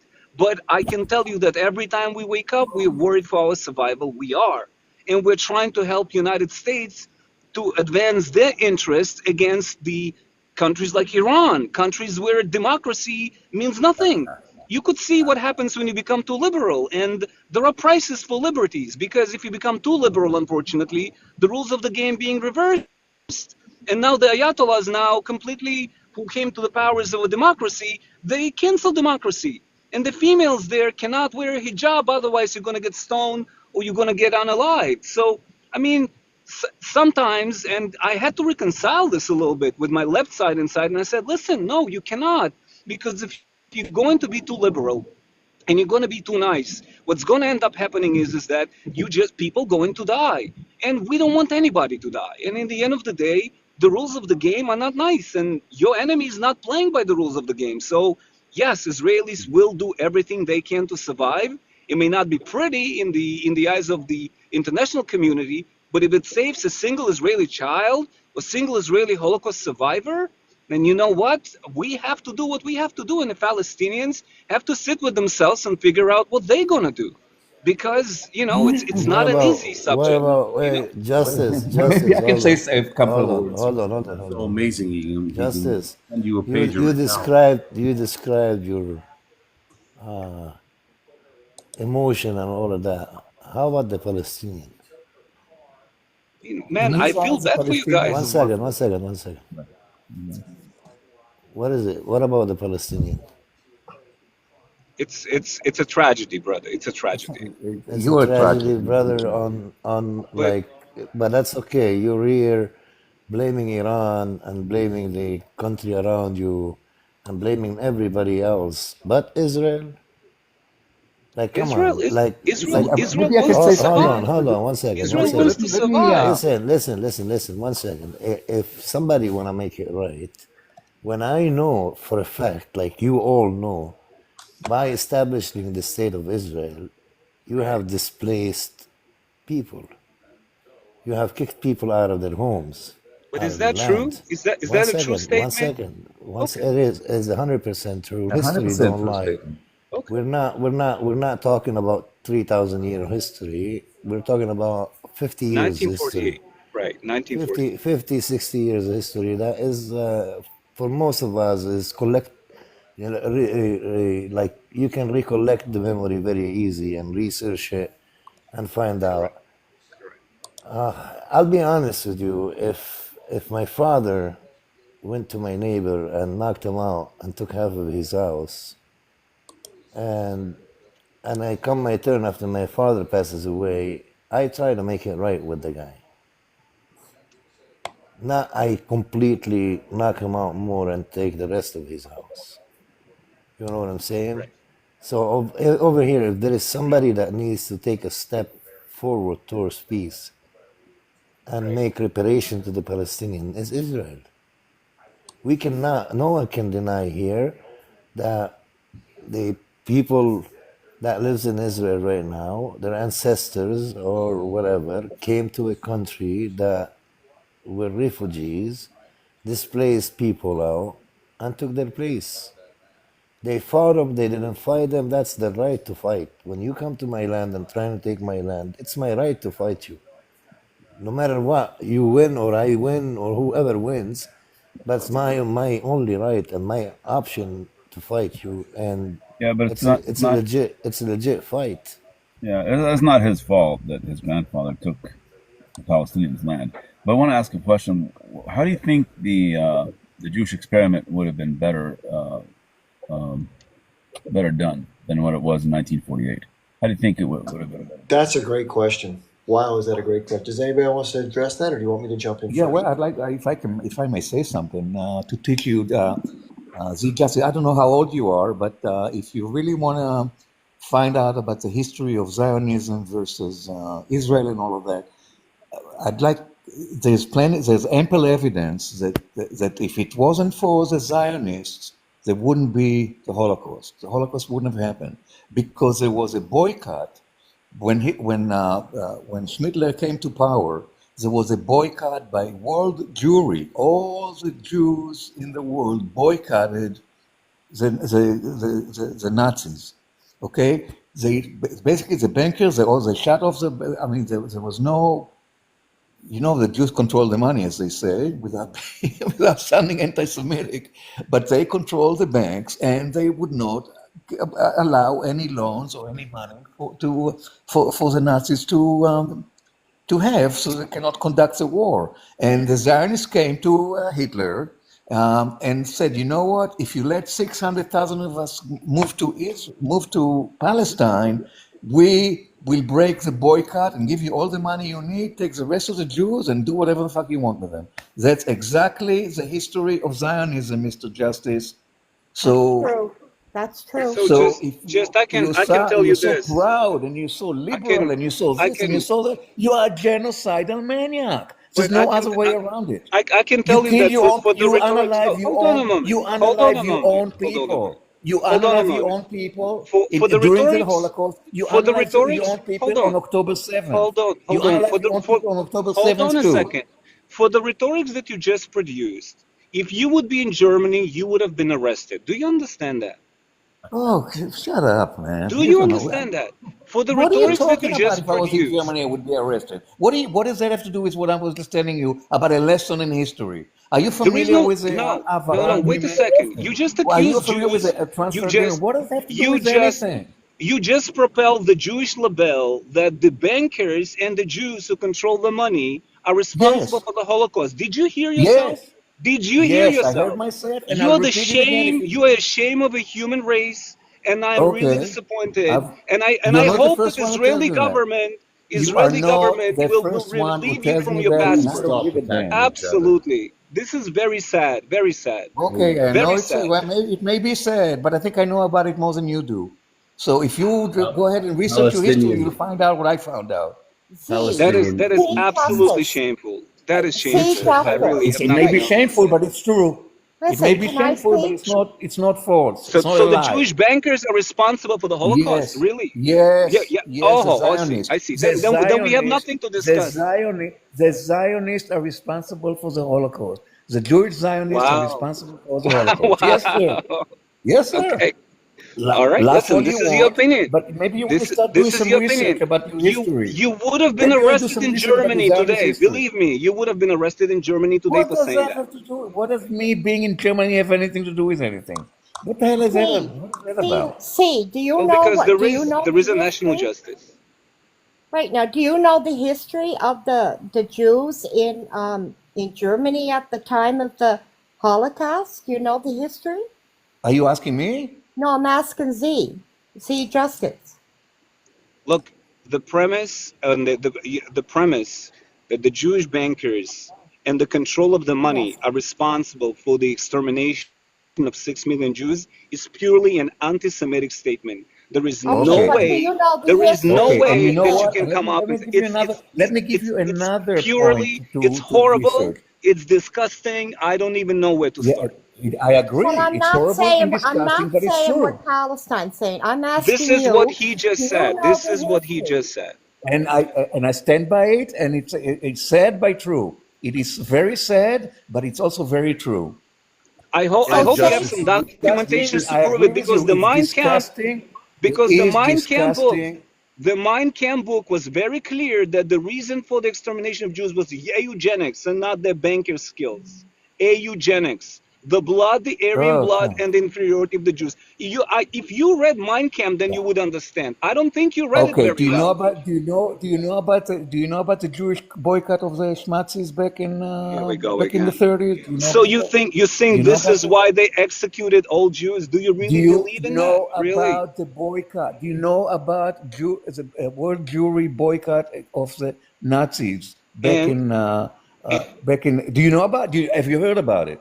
I heard about it, and so what? No, You heard about Palestine. what real did you hear quick, about it? guys. This What? is an important. How did the boycott end? Real What quick. did you hear about? How did the Hold boycott on. end? It can be and. Okay, this is an important thing. So he may have How had did the boycott? Yeah. there may have been a legitimate grudge for different activities that a small subset of a much larger population, not only in Germany but throughout Eastern Europe, did that upset him. But the remainder of the rationale for why he did it was along the lines of anti-Semitism and of Yeah, purity of the of Aryan course. race. But By the the way, biggest but anti-Semites are the neither, Zionists to this day, are the but biggest neither, anti-Semites. but The neither, Zionists to neither, this day, Chick, hold on, are the but neither biggest of which, anti-Semites. hold on, Had to guys, do hold on, with hold You on, are religion, not didn't well. it? hold on, please. But I neither can't believe this. of which are justifiable under any circumstance, regardless of what he was pissed about. Now, my Absolutely understanding is unjustified. this. My Absolutely understanding is unjustified. this is another point I want to raise. After all the history I've read, including the book that was mentioned, he didn't want to unalive the Jewish people. He wanted to remove them from the population in the region. It just so happened that that was impossible to do. He tried really hard to try to get other places, other areas to agree to accept people who would emigrate, but there was limited options. So they decided on this quote unquote final, Solution. I can't say it. Right. So that's why it went the way that it did. That was one of the world's worst historical events that's ever happened in the history of mankind. And none of us who aren't Jewish can understand what it must be like to feel the emotional impact to our people for something like that, especially when we're such a small population to begin with. So in that Yes. regard, I'm highly sympathetic and understanding how that trauma and that feeling can drive one to want to have so desperately this location for perceived safety from persecution. That makes total sense to me. And then where I grew up, Chip, Chip, and I don't want to, bother you too much. You've been kind and you've been very descriptive. I just want to tell you, I remember when I was 9 years old and I was in USSR and I was afraid to go to pee because I was circumcised. And my mom told me, listen, you cannot go to pee together with everybody else because if they'll see that you're circumcised, they will know you're Jewish. And if they'll know you're Jewish, we're going to have a problem. So, we've been having, and then, my family comes from during the Holocaust, I lost my great grandfather. And then when we ran through all the way from the Moldovan part into Uzbekistan. He went silent for whatever reason. I think Mustache was a very religious. He was a religious fanatic, and this is what he had against the Jews. Mustache? No, he wasn't religious at all. No, he wasn't. Yes, he was. Yeah, he was a religious fanatic. What kind of religion? What was he? No, he wasn't. There is multiple theories. Pardon me? After World War One, the German economy was thriving, and that's the first economy that thrived. And like Palestinians said, at one point there was a boycott because the mustache man passed a law: no usury, no clubbing, like you said, religious, anything that it's a sin, it wasn't allowed. Yes. So there was a movement of boycott that would not allow the mustache men to get any finance, and that's what destroyed basically the first thriving economy in Europe. Yes, it had something to do with the banks as well. The Jewish. It had something to do with usury. It had a lot to do with usury. The Jewish bankers in Germany and Europe were charging high interest on loans, and they basically they did not look out for the best of society. They were looking out to enrich themselves. They were bankers. That's what bankers do. So he had a problem with them. But look, the bottom line here is this: that the Zionists are the ones that gave up their own brethren. The Zionist Jews gave up their own 6 million. I don't know the number, to be honest with you. I mean, everybody's going to call me Holocaust denier because however many people got wiped out during the Holocaust were the fault of the Zionist Jews after the transfer agreement that they made with Hitler, and after the war, they prosecuted. They had the Nuremberg trial. All these people that they sentenced to death, and the Nuremberg trial was to shut them up from telling the truth about the Zionist involvement with Hitler. That's what it was about. To shove the whole thing under the rug and execute the people in the know. That was the Nuremberg trial was about. They are evil. The Zionists are evil. They're evil. They're evil. Miri, thanks for coming back on board. You can keep on cursing me now if you want. Feel free. But the Zionists are evil, and they're the worst anti-Semite in the world. The Zionists are all supposedly progressive, secular Jews. They're only Jews by name because, it's convenient to be called a Jew or whatever. But they hate the religious people more than they hate the Arabs. They hate the religious Jews more than they hate the Arabs. And the religious Jews are the real other Jews. They're Jews. The Zionist Jews, they managed to convert those religious Jews into religious Zionists, which is a toxic cocktail altogether. It's a horrendous combination. But they hate the religious, the secular Israelis hate the religious Israeli. Hate them. What is Zionist Jew? What is Zionist Jew? You are a Zionist. You are a Zionist Jew. What is Zionist Jew? Israel exists. There's no more Zionism. Zionism was about to create state of Israel. State of Israel exists. There are no more Zionists. No, I just read it I knew it had something to do with religion. The Jewish people don't believe in Jesus, and Mustache was a religious fanatic. Some say he was a Jew. No, he says Some Zionist say he Jew. was partly a Jew. This guy is not Jew. He doesn't understand. He doesn't know that Zionism was accomplished in 1948 with God's help. You know why with God's help? Because Jews were attacked on 1947. They didn't attack, they were attacked. And it was Holocaust survivors who fight against 5 Arab nations, and Jews Everybody won. knows the history, your And version of the state history. of Israel was Everybody is created. familiar with your version of history. The problem is Listen, liar. I have a doco. in its present form. I have a Zionism. doco on my page. I have a doco on my page You have a with what on your face? testimonies of What do you have on your face? doco. What doco? Video, doco, documental video. The testimonies of Arabs. Hold on. We have to Let understand me what you're saying. speak. Let me speak. Please. With testimonies of Arabs that started to call themselves Palestinians in 1964. If you were lived in Israel, if you were Jew in Israel, you would know that was Yasser. You would know that it was Yasser Arafat's idea to establish Palestinian nation in 1964. Every Israeli person, Jew, know this. I know this too. Yeah, what's wrong with it? Okay. So there is a doco. You can go on my page, to my page, and watch the video. Arab leaders told Arabs that lived in British Mandate of Palestine, that called themselves Arabs on that time, not Palestinians, told them, what difference does it make? go to What difference does it make Lebanon what they call area, to themselves? Syrian What you say area, they to call- Jordanian area. Wait until we They were analyze. indigenous to the land. What difference does it make what they Please call let me themselves? speak. Please let me speak. It's a documental film, video on my page. Go watch. They give testimonies. These people, Arabs. Oh, God. What difference?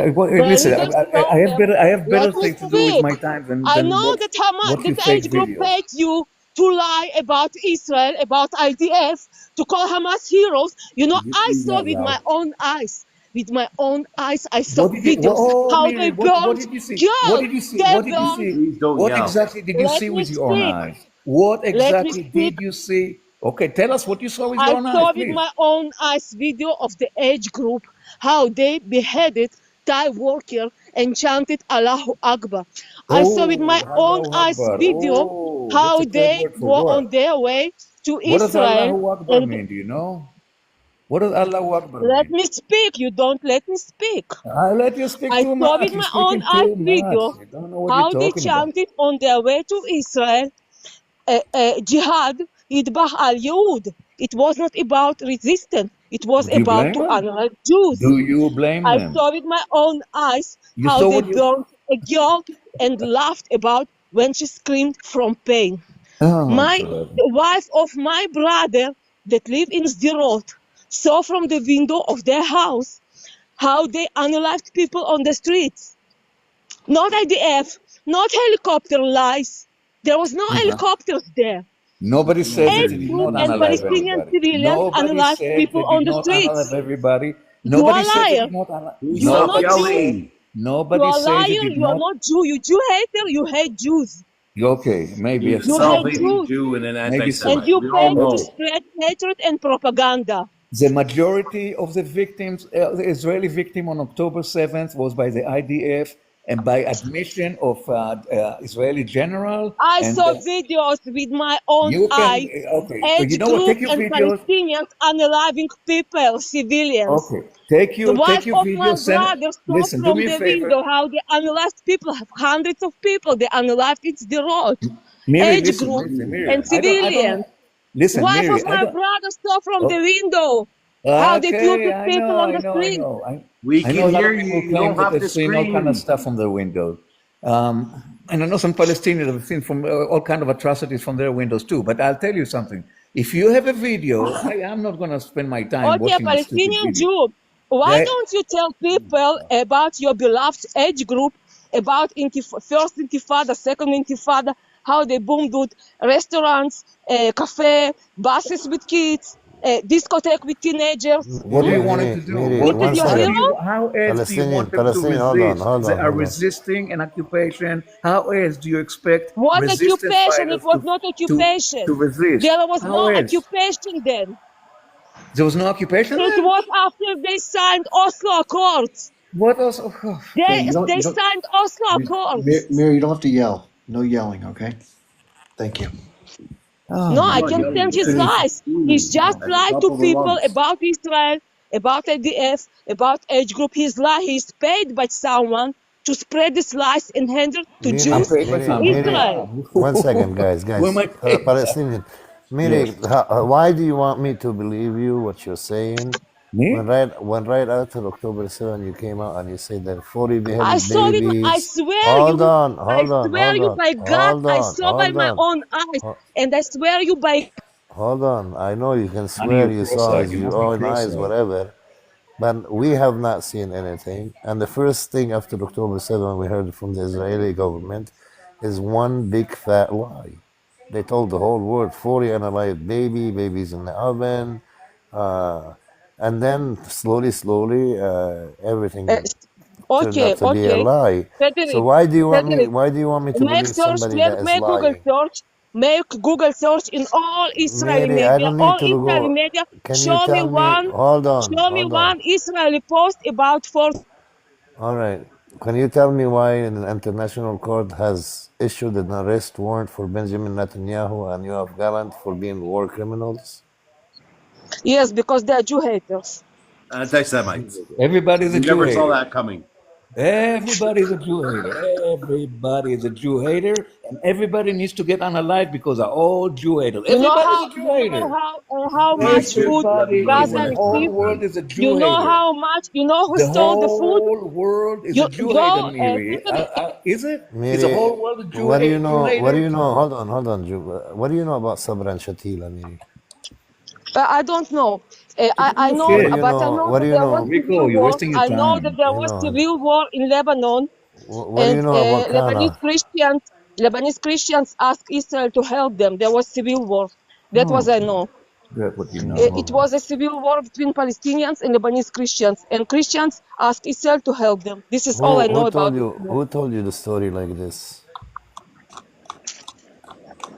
Who told her? In school they told her. Who do you think told her? Hold on. They teach them in school. They lie to them, they brainwash them. That's what they learn. Listen, Frederick. It's obvious. Miri, Palestine Arab, shut up. You are not Jew. You was never Jew. All you said is lies. Wait a I want to know. minute. I want to believe Wait you for a second. speak. Hold on. I want to Please believe let me you. speak 1 minute. Everybody wants to believe you, except there's a whole world I that live does in not believe Israel. you. I live in Israel. I wanna All my believe family. you. Listen. All my family, all my friends in Israel. No one from us learned in all our existence in Israel. No one teach us to hate someone. Oh, they taught me. To analyze someone. You They taught lie me. to They taught people. me to hate. They taught me to hate the Palestinian, to analyze the Palestinian. Where? Who taught you? Where? Elementary school, high school, college. No, not college. I didn't go to college. Yes. In which class? In which? In Israel, in Haifa. באיזה שיעור? בשיעור של מה לימדו אותך? שקרן רמאי. מה לימדו אותי? כמה משלם לך חמאס להפיץ שנאה? Stop insulting him. Oh my God. Just let me know when I can speak. I studied in Israel school. Yeah, All so my did I. family studied in Israel school, and I swear to you all by God, no one ever taught me or anyone in my family to hate anyone. What about the video that we Never. saw To online? analyze, never Miri. teach us to analyze. Miri, what about the So video why are we you saw analyzing? online? Why are Hold you on. analyzing if they Also, didn't we teach have you to someone. analyze? We have somebody new here, Shadow Band. Is it okay if they speak for a second at some point? Listen, Frederick, the video that you are speaking about, it's some radical religious school. I don't know why they said it, but I swear you by God, I swear you by my life, no one in my family in Israel, no one from my friends, we are all Jew, we are not Orthodox Jew. Well, We are some Palestinian traditional can Jews. say the same thing, you know. We are traditional Jews. Yeah, but Okay, the we Palestinian learn can in say that. secular Hold on, school. Miri. We all The learn in Palestinian, no one from us, no one teach us ever. the Palestinian can say the same thing. These are small extremist group. But Can you let me know when I you're can blaming speak? everything on the Palestinian, while we have He's videos lying. of. I'm telling you, Hold he's on, hold on. lying. I'm not talking about Palestinian Jew. Forget about Palestinian Jew. I'm telling you about videos we saw I saw online that video. I don't and understand. about I kids. don't Kids, hold understand on, why hold they on. said that. Hold on, hold on. This is what I'm trying to make you understand. You're saying they're a small extremist group, but at the same time, you're using the same thing that these kids were chanting, "Unalive the Arab," and the teacher was asking them, "What are you gonna do to an Arab if you see him?" And everybody got creative how they're gonna unalive him. But at the This is same not time, what. hold on. At the same time, you're blaming this for a small radical group, but in the same, you blame the whole Palestinian for the action of a small radical group too. So should the Palestinian hold the same standards? Look, they're Minnie, special, the chosen Minnie, I people, have they're allowed to seen. do the double standard here is screaming bloody murder. Okay, They can get away with I didn't whatever they want to finish get away with, Palestinian but non-Jew. I nobody else can didn't get away finish with Palestinian nothing. non-Jew. That's I the didn't bottom line. finish. The chosen people, they're the chosen people. I learned in They're Israel school. special, they're All chosen. my They family cannot learned in be Israeli held to the schools, and same all my standards as friends. anybody else. I swear by God and by my life, no one ever teach us to unlove anyone, to hate anyone. Never. Not in school, But the tot- not in high school, never. Maybe What he do- learned in some extreme religious school, and maybe there they teach it, but not in the Mary, normal secular schools in Israel. No one teach to hate and to unlife. And I did swear by you have, God and by my life that I'm Miri, let me ask you. speaking Let me truth. ask you. Let me ask you, Miri, did you have Bible studies in public school when you growing up? We learn Simple Tanakh. question. Every school in Tanakh, Israel נכון, learn okay. Tanakh. What do you Old remember? Testament. Tanakh is Old What do you Testament. You say that you remember are Jew being for taught? Jesus. Tanakh is Old Testament. I know, Old Testament, exactly what I want to ask you about. In the Old Testament, taught in public school, not in a religious school, in public school, the Old Testament, what did you learn in public school from the Old Testament? You remember what you All the learned? You stories remember of the what they Old taught? You Testament. I'm remember not what they Orthodox taught Jews. us? I Do don't believe you in all these stories. I'm remember? not Do you? Orthodox Jew. I No, was Miri, descended. I'm asking you I'm asking you a very simple question. You are Do speaking you about remember? Amalek. Amalek, it was old ancient enemy of Jews. Enemy, Okay, the ancient enemy. It's why not did regarding to Netanyahu? anyone else besides Amalek. So why Amalek is everybody? Is everybody who's No, not Jewish? By Amalek, the it way, was and ancient, it was a small group hold of on, people hold on, 3,000 years ago. Why do you lie to hold people? on. If that was true, then Netanyahu would not invoke Amalek in his speech. He called the age group Amalek, not the Palestinians, the He age group, and calls only the age group. everybody is Amalek. Everybody is No, he Amalek. said the age group Amalek.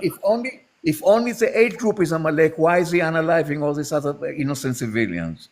If it's Who is only unalive? age group Amalek. He tell people to move to safe zone. How he unalive them? Safe zone. He moves into safe zones that he later on You never dropped was in 2,000-pound IDF. bombs You are on. liar. He moves them to They tents tell and drop people, bombs on they them. call That's what he's people, doing. they call That's what people he's in doing. Gaza, And he bombs they call on hospitals. phone And he people in bombs Gaza hospitals. And he and tell them bombs go to mosques. safe zone. And he bombs churches. And he bombs anything that walks. And he shoots people. Listen. And he If you shoots babies was and never in children in IDF, their face. He you shoots know how I people know in that he their was never in face. IDF? He shoots babies, children in the Listen. face. He starves Listen, civilians. Shut the go hell to up, my Mary. page, Shut the hell up. You're disgusting. go to my page. You absolutely There is a disgusting for video from defending. Gaza. You Gaza absolutely civilian. disgusting for Gaza. defending this atrocity. I waited as long as I could, but it just wasn't stopping, so I tried. There is somebody new here. I know both of you disagree vehemently with each other. Listen, please let me finish. Hold on, Mary, this is There's a important. There's somebody here who hasn't had a chance to speak at all while you two have gone on for quite some time. So let's let Shadowban go, and then we'll try to be fair in terms of trying to continue the conversation. Thank you. Go ahead, Shadowban. I appreciate you, Chip. Thank you very much. Yeah. My TikTok history is very similar to yours. I remember when you were first streaming on TikTok and you didn't even have any moderators with you and you were struggling trying to figure out TikTok. Amen. I respect your analytical view on things and your unbiased view on things, and more importantly, I respect the fact that you value human life. And I think that's what this all fundamentally comes down to. I share a similar sentiment with Tear-Eyed, where we're all kind of shocked. The entire earth is kind of shocked by what we've seen in the last year and some months. Yeah. It's kind of sad to see how far humanity has fallen from where we should be, you think, in a civilized modern society. I actually strayed away from TikTok for a while because I'd run into these chats and I'd want to hear some sort of hope from these type of chats that there is some humanity left. But unfortunately, I hear people just bashing each other. I even saw a live with you, and I couldn't understand why you were on this live with a bunch of kids that were just trolling you the entire time. And I have a lot of respect for somebody like you who could sit there and tolerate that and with the patience. And so respect to you first and foremost, Chip. Yeah, thanks. It's tough sometimes when you go into quote enemy territory just to kind of let people do what they're going to do. And a lot of people, this is where I think they miss up. You know, I can talk to anybody regardless of how different our points of view are and not get upset by their point of view, because I might learn something that changes my point of view by hearing them out. And that's how I've learned everything I've learned to date. And I think sometimes we want to hear so much what makes our views sound like we're right. We want to be right so badly. But I think sometimes being right can be to our detriment because, if everybody just stuck to what they thought was right for their whole lifetime, they'd never change ever. And that would be a terrible. You have to be able to evolve and move with the changes that occur. And I hear far too many people that just stay where they are. They want to stay on their side of the fence, and no matter what, they won't listen to anything that might contradict their point of view. And that's sad, in my view. Well, I mean, Can you let me know when I can talk?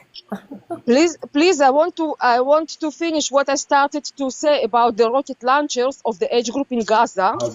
How about this, Mary? Bombing How about this, buildings. Mary? About Mary, bombing buildings. I Mary, have video. how about I let Let you me talk? finish. I let Teary-Eyed talk, and then I don't want to hear somebody screaming at me all night. I'll let you guys go ahead, and I'll say what I have to say, and I'll just move on with my evening, please. Go ahead, Mary. Okay, so Okay. I have another video on my page, Mary, in my account. Mary, you must have not understood. He said he was going to pass the mic to the person to his right, and then we can come back to you because she hasn't had spoken in a while. Thank you. Okay, what I wanted to say without causing any harm here, I wanted to say that I've watched videos from both sides, from the attack on the 7th and the attack from the Palestinians onto Israel and the attack on the 21st onto the Palestinians. I've also read on the United Nations that both sides have arrest warrants out for war crimes for both sides. The only thing I can say is what Shadow said. It's a horrible thing for the whole world to watch. It's painful, and I don't know what I'd do if I had to live in those zones. And my heart goes out to it all, and that's all I want to say. Thank you. Okay, let's let Mary finish her thought about the rocket launchers, then we'll go to whomever wants to go next. Okay, I don't know if you people know, but besides invading Israel, unaliving people on the streets and in their houses, age group for almost 20 years, each year or 2 years, they launch rockets into Israel. Okay, so they place their rocket launchers next to buildings, next to church, next to mosque, because in this way they think that IDF, because in this way they think that IDF let's let her won't finish, attack Sharon. them. You can go to my page. There's a video with 2 people from Gaza. And the man who interviewed them, he asked the girl, "Are you okay with the age group placing rocket launchers next to buildings?" And she said, "Sure, we okay, because we should ensure our rocket launchers. We should because IDF, so IDF won't attack them." Okay, so this is okay for you, Palestinian non-Jew? What about Why it? don't you tell Are people you about this? Why are you asking speaking me? about church and you don't Okay. tell people that they You asked me a bombed the question. Let me church because there answer. was a rocket launcher there? You asked me a question. Let me answer. Is that okay? Okay. So you asked me if it's okay with me that Palestinians used that Hamas used civilians as human shields. That's your question, right? That was your question? No, I I asked, don't. why don't you I tell do people not. if you was in IDF? Why don't you tell people all the situation? Why you I don't tell. tell them that there was a rocket launcher next to the church and IDF had no other There is choice no but rocket bomb this launchers in the rocket church. launcher, so It's they a want lie. All right, It's a all right. rocket lie. in It's a lie. Israel. It's a Palestinian Jew. lie. How It's a many? lie. How It's a many? lie. Hold on, hold on, hold on. How Lie? many? There were How many? 15,000 rocket Miri, launched to Israel. Miri. You was Lies. never in Israel, How Lies. many? so I don't How many? think you are Lies. liar. Lies. How many? I live How, in You're Israel. lying. We have all the time rockets, all the time. all right, Miri. How many schools are in Please, Gaza? please And stop how? yelling. It's giving me a headache, guys. Yeah. Please, no more yelling. Thank you. I'm sorry, I can stand his lies. No, I'm also Listen, scared, I'm man. sure that someone, that age Palestinian group Jews, paid stop this responding to Palestinian her non-Jew. because you're the one triggering He's her in paid here. by age group to push their lies propaganda, Okay, Mary. to Okay, make Miri. Israel look Can you He's. be evil, Hold to quiet make for on. a Jews second? Let look Federico say evil. something. Let Yeah. Federico say something, Yeah. please. Miri, can you tell me why Israel is occupying land in Lebanon? What? Why is Israel occupying land from Lebanon? Where? Lebanon. What Lebanon? Where they occupy land in Lebanon? The They don't Sheba occupy land Farms, in Lebanon. Sheba Farms and the Kfar Shuba Hills and the 7 What? villages. Israel don't occupy land in Lebanon. What are you talking about? No, where is Sheba Farm? Is Sheba What? Farm Lebanese or Israeli? What Lebanese? The Sheba Farm, is that Lebanese or Israeli? Sorry, I didn't hear the name. Federico, I don't know that Israel is occupying any land in Lebanon. I think they were trying to, and they got kicked out pretty bad by Israel. No. They even after they were kicked out of Lebanon in 2000, They don't they occupy kept. any land. They went into Lebanon because there were tunnels there Miri, into how do you Israel. want So me? they How do you entered want me? Lebanon and Hold they on, hold destroyed on, all these tunnels. hold on. You can see it on Why? videos. How do you want me to debate with you if you don't know that Israel is occupying Lebanese land and not after October 7, before October 7? What Lebanese land? Israel don't occupy Lebanese land. Are you sure? It was occupied long ago, but it was not. It is no longer occupied. It was Like occupied because they took. Israel was attacked. So Okay, hold on, hold they on. occupied a part of the land to ensure that they will not be attacked into Israel. They don't So Federico, occupy you the land don't no you don't more. have to go to Lebanon to prove that why is Israel occupied. They're occupying Palestine. That's what they're occupying. Forget Lebanon. They're occupying What Palestine. is That's Palestine? What is Palestine. Palestine? Here you go. Palestine is a debatable thing, but debatable. Lebanon is a sovereign country, Well, established, recognized, but with international Palestinian borders. non-Jew, are you okay? Are you okay that when Jordan occupied West Bank, they ethnically cleansed all Jews from there? Jews that lived there 4,000 years. They Nobody ethnically cleansed them ethnically from there. cleansed a Are you single okay with Jew this? from anywhere. Nobody ethnically cleansed a single Jew in the Middle East from anywhere. Don't Tens believe of this stupid thousands lies. Jews were ethnically Don't cleansed believe from the Judea and lies. Samaria after Jordan. You don't know anything about Israel. You are a I liar. think I know more than Mary, you. I'm Like you said sorry. that I think I know Israel more than depend you. on American money, which is I'm sorry. We can't have a Thank you. conversation with her. Thank you. Yeah, we Thank can. you. Like we try and we He keeps try. calling the What about in Palestinian a geography? non-Jew. Meantime, she's a Zio hiding behind Judaism. Like, geez, Maybe, man. maybe you want to maybe you want to bring a barking dog on the panel. We'll have more She's fun. got Because she got Wikipedia in her profile every time. But same Honestly, profile I Palestinian, got. you like to antagonize a little bit too, bro. Like, you're not going to win somebody over by beating them with a stick. Yeah. And I understand her perspective and your perspective. Your perspective is you're relying on what you've seen and you feel and you can touch. And from her perspective, she's indoctrinated with fear and self-righteousness because those Zionists believe they're the God's chosen people. We're all goyim, man. Listen, I was subject to the same indoctrination, and I cleansed myself from it. It took me a long time, but I did. I shed it off. I was a rabid Zionist. She was like kindergarten Zionist next to what I used to be. You know, just so you know my history. But I've come completely around. Completely, I turned around because this is an evil, satanic ideology. That's what it is. I came to believe, and it's really hard to shake it off when you brought up on it from day one. From day one, they Now you're brainwashed you. Palestine. So But Palestinian. now you're a Palestine, and you used to be.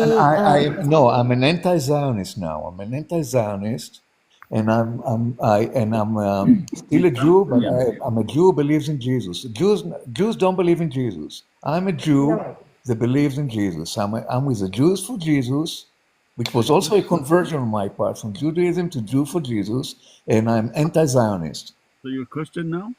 It's not Christian. It's a Jew for Jesus. That's what it is. It's not. Okay, so It's how not. can you go It's not Palestine? Christian. It's not Christian. It's not. It's different. Not. You know what? They say that to me all the time. Just because I believe in Jesus and he came to the earth and he died on the cross, they tell me I'm a Christian. I'm not a Christian. I'm a spiritual person Right. who believes in Jesus. There you go. And I'm the same way, except that I was born a Jew. I was raised a Jew, and I found out that Judaism, the way Judaism missed a big part of Jewish history, which was Jesus. Well, he was a Jewish rabbi. He was a Jew. Jesus was a Jew. He was born a Jew. yes, he was. Huh? And Yes, he he was. was one true Jew. He was a real Jew, Jesus. He was a man way ahead of his time. Way ahead of his time. He was. I believe he was a son of God. I do believe he was a son of God. And he was a Jew. Absolutely, he was a Jew. There No you doubt go. about it. Everybody, And they nobody, think that makes nobody you. will contest the fact that Jesus was a Jew. Nobody will contest it. Nobody can I contest it. can. Because Mary I was a hold on, Jew. hold on. I can do that. You can do what? I have a theory about it that he wasn't a Oh, Jew. you think he was Muslim? But listen, No, Islam. I didn't. Hold on.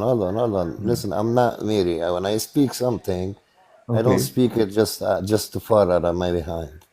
Okay, fair Okay? enough. All Okay. right. So, do you believe that Jesus was a miracle of God, right? He was born without a father.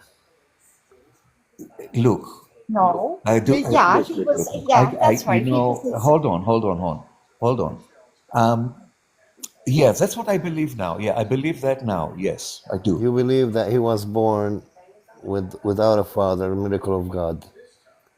Yes, No, he yes. is the Father. He is God. Hold on. Yes, No, yeah, no. If you listen to Jesus when he speaks about God, yes. he speaks about God. How can God speak about God? Right, exactly. No, he was born to. Yeah, he was. Okay. So my theory, and this is my own Okay. theory, without any influence from anybody, just my critical thinking. Okay. Okay. If Christianity was the message of Jesus, and he was born But wait, without a wait, father, hold on. I got to stop you there, Federico. Christianity was not the message of Jesus. You have to understand that. The message of Jesus, that the covenant that God made with Bnei Israel, with the original Jews, is now there's a new covenant with the rest of, not only the Jews, but all the rest of the world is now coming into a new covenant, and that is a New Testament. It's a new covenant that God opened up, and it is also predicted in the Old Testament. The new covenant Testament. is also prophesied in the Old Testament. We have Yes. to let Frederick have his. Bear We with me. have to let Bear Frederick with have me. his. Okay, I'll Yeah, bring we it. have The to new let him the New have. Testament is Christianity, right? The New Testament is a New Testament of the okay. Look, the Yes, Christianity, people right. who were not Jews that converted into believing in monotheism, in the teachings of Jesus. That's what Christians are. People that did not used to be Jews. They were idol worshippers or whatever But they were, Jesus who came to never believe in said the teachings of Jesus. That's what Christianity is. he never said that he was a Jew though. He never said he No, was a Jew. No, he was a his Jew. mother Absolutely. was Jewish. No, there's no No, doubt about it. he Okay, you know, never if you read Matthew's, the first book of the New Testament, he gives you the lineage all the way from him to King David. It's direct absolutely, lineage. and that is the lineage is one thing, Yes. and we go back to agree that he was born like in the Quran in Islam we say the angel came to the Virgin Mary and told her you're gonna have a child named Jesus. The Right. Yes, Virgin Mary replies to the angels, how can I have when no human has touched me yet? Exactly. So the angel says, this is the will of God, and he blows the spirit of Jesus Christ into the Virgin Mary. Right. Okay. Okay. So where's the with that, lineage? Are you asking me about the lineage? one second. Okay. So right now, let him finish. when Jesus Christ was born, he was born with a new message from God, and that is Christianity. So he No, is that's the not He true. was he born is the with the new first covenant. He was Christian. born with the new covenant. All his apostles was Jewish. He was born into the Jewish faith. He was born into the Jewish faith. They called him rabbi, and it's all in the New Testament. They talk about him in the Talmud, in the Jewish teachings of the Torah. It's called the Talmud, and they talk about him there too. He was definitely. They see him as a traitor to the Jews. That's like the Jews now see me as a traitor to the Jews. I'm not comparing myself to Jesus. I'm just telling you. They saw him as a traitor, and they sentenced him to death to crucify him. That's what happened. The Jews did Sorry, that. folks. They did that because he was a traitor. Because they saw him as a traitor. Can I just say something, folks? Because I need to drop, and I'm so sorry. I'm just listening. It's lovely to the conversation is quite nice, and just want to say something before I drop. Christians who follow Israel and stand with Israel surprise me because I believe their Christians have lost their way. Because Jesus said in his last command, love one another. You must love one another. And if Jesus was walking with us today, he would certainly not stand with Satan and Israel. If Moses or Jacob or Joseph or Mary were walking with us today, they will certainly not stand with Satan and what's going on in Gaza. Because God loves his creation. God loves humans and humanity. This is his house. I'm a Muslim by But he did say he did say we had to fight for our rights too. He said that he believed in war. All right, guys, I am gonna drop. I just want to land my plane quickly before I go, guys. Palestinian Jew is a troublemaker. Nobody wants to have him on the panel with him. Yeah. Can I just land my plane? Yeah, Guys? Thank you. Can I just land my plane quickly before I go? I just want to land my plane quickly before I go. We should not say that, sister. We should not say that. This is not fighting. This is God's creation. No one has any right to take out God's creation. No one has any right to burn children and young people in tents on hospital courtyards while they're wearing IVs. No one has any right to flatten the land. No one has any right to desecrate graveyards and exhume bodies from the graves. No one has any right to destroy schools and universities. You have that right. No. This is not defense. This is bloodthirst, and we're not blind. And anyone who sees it as otherwise is blind and needs to go back to the book if they're Christian, Muslim, or Jewish. And if they're not, they need to reassess their humanity. This is unacceptable. Why is Israel 25 kilometers from Syria? What's going on? But the fact of the matter is, I know what's going on. Many of us know what's going on. Those who are blind need to open their eyes.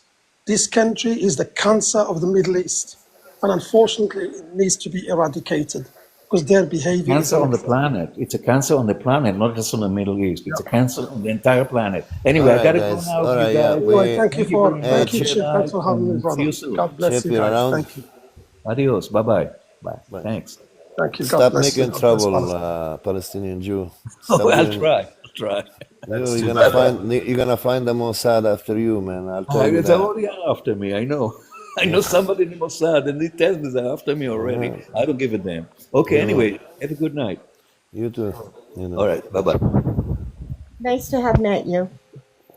It's really too How bad. are you around, Don? No, I think Chip knocked out. I think.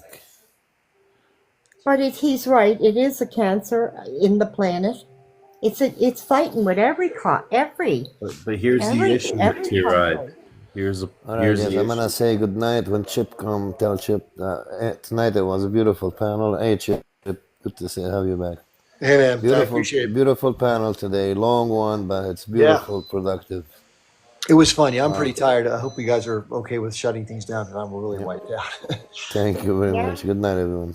But yeah, thanks for being Thanks here, for everybody. I really having me. appreciate you. I'll see you again. Give me a follow, and I'll see you next time. Thank you. You rock, Chip. Thank you. All right. Thank you very much, everybody.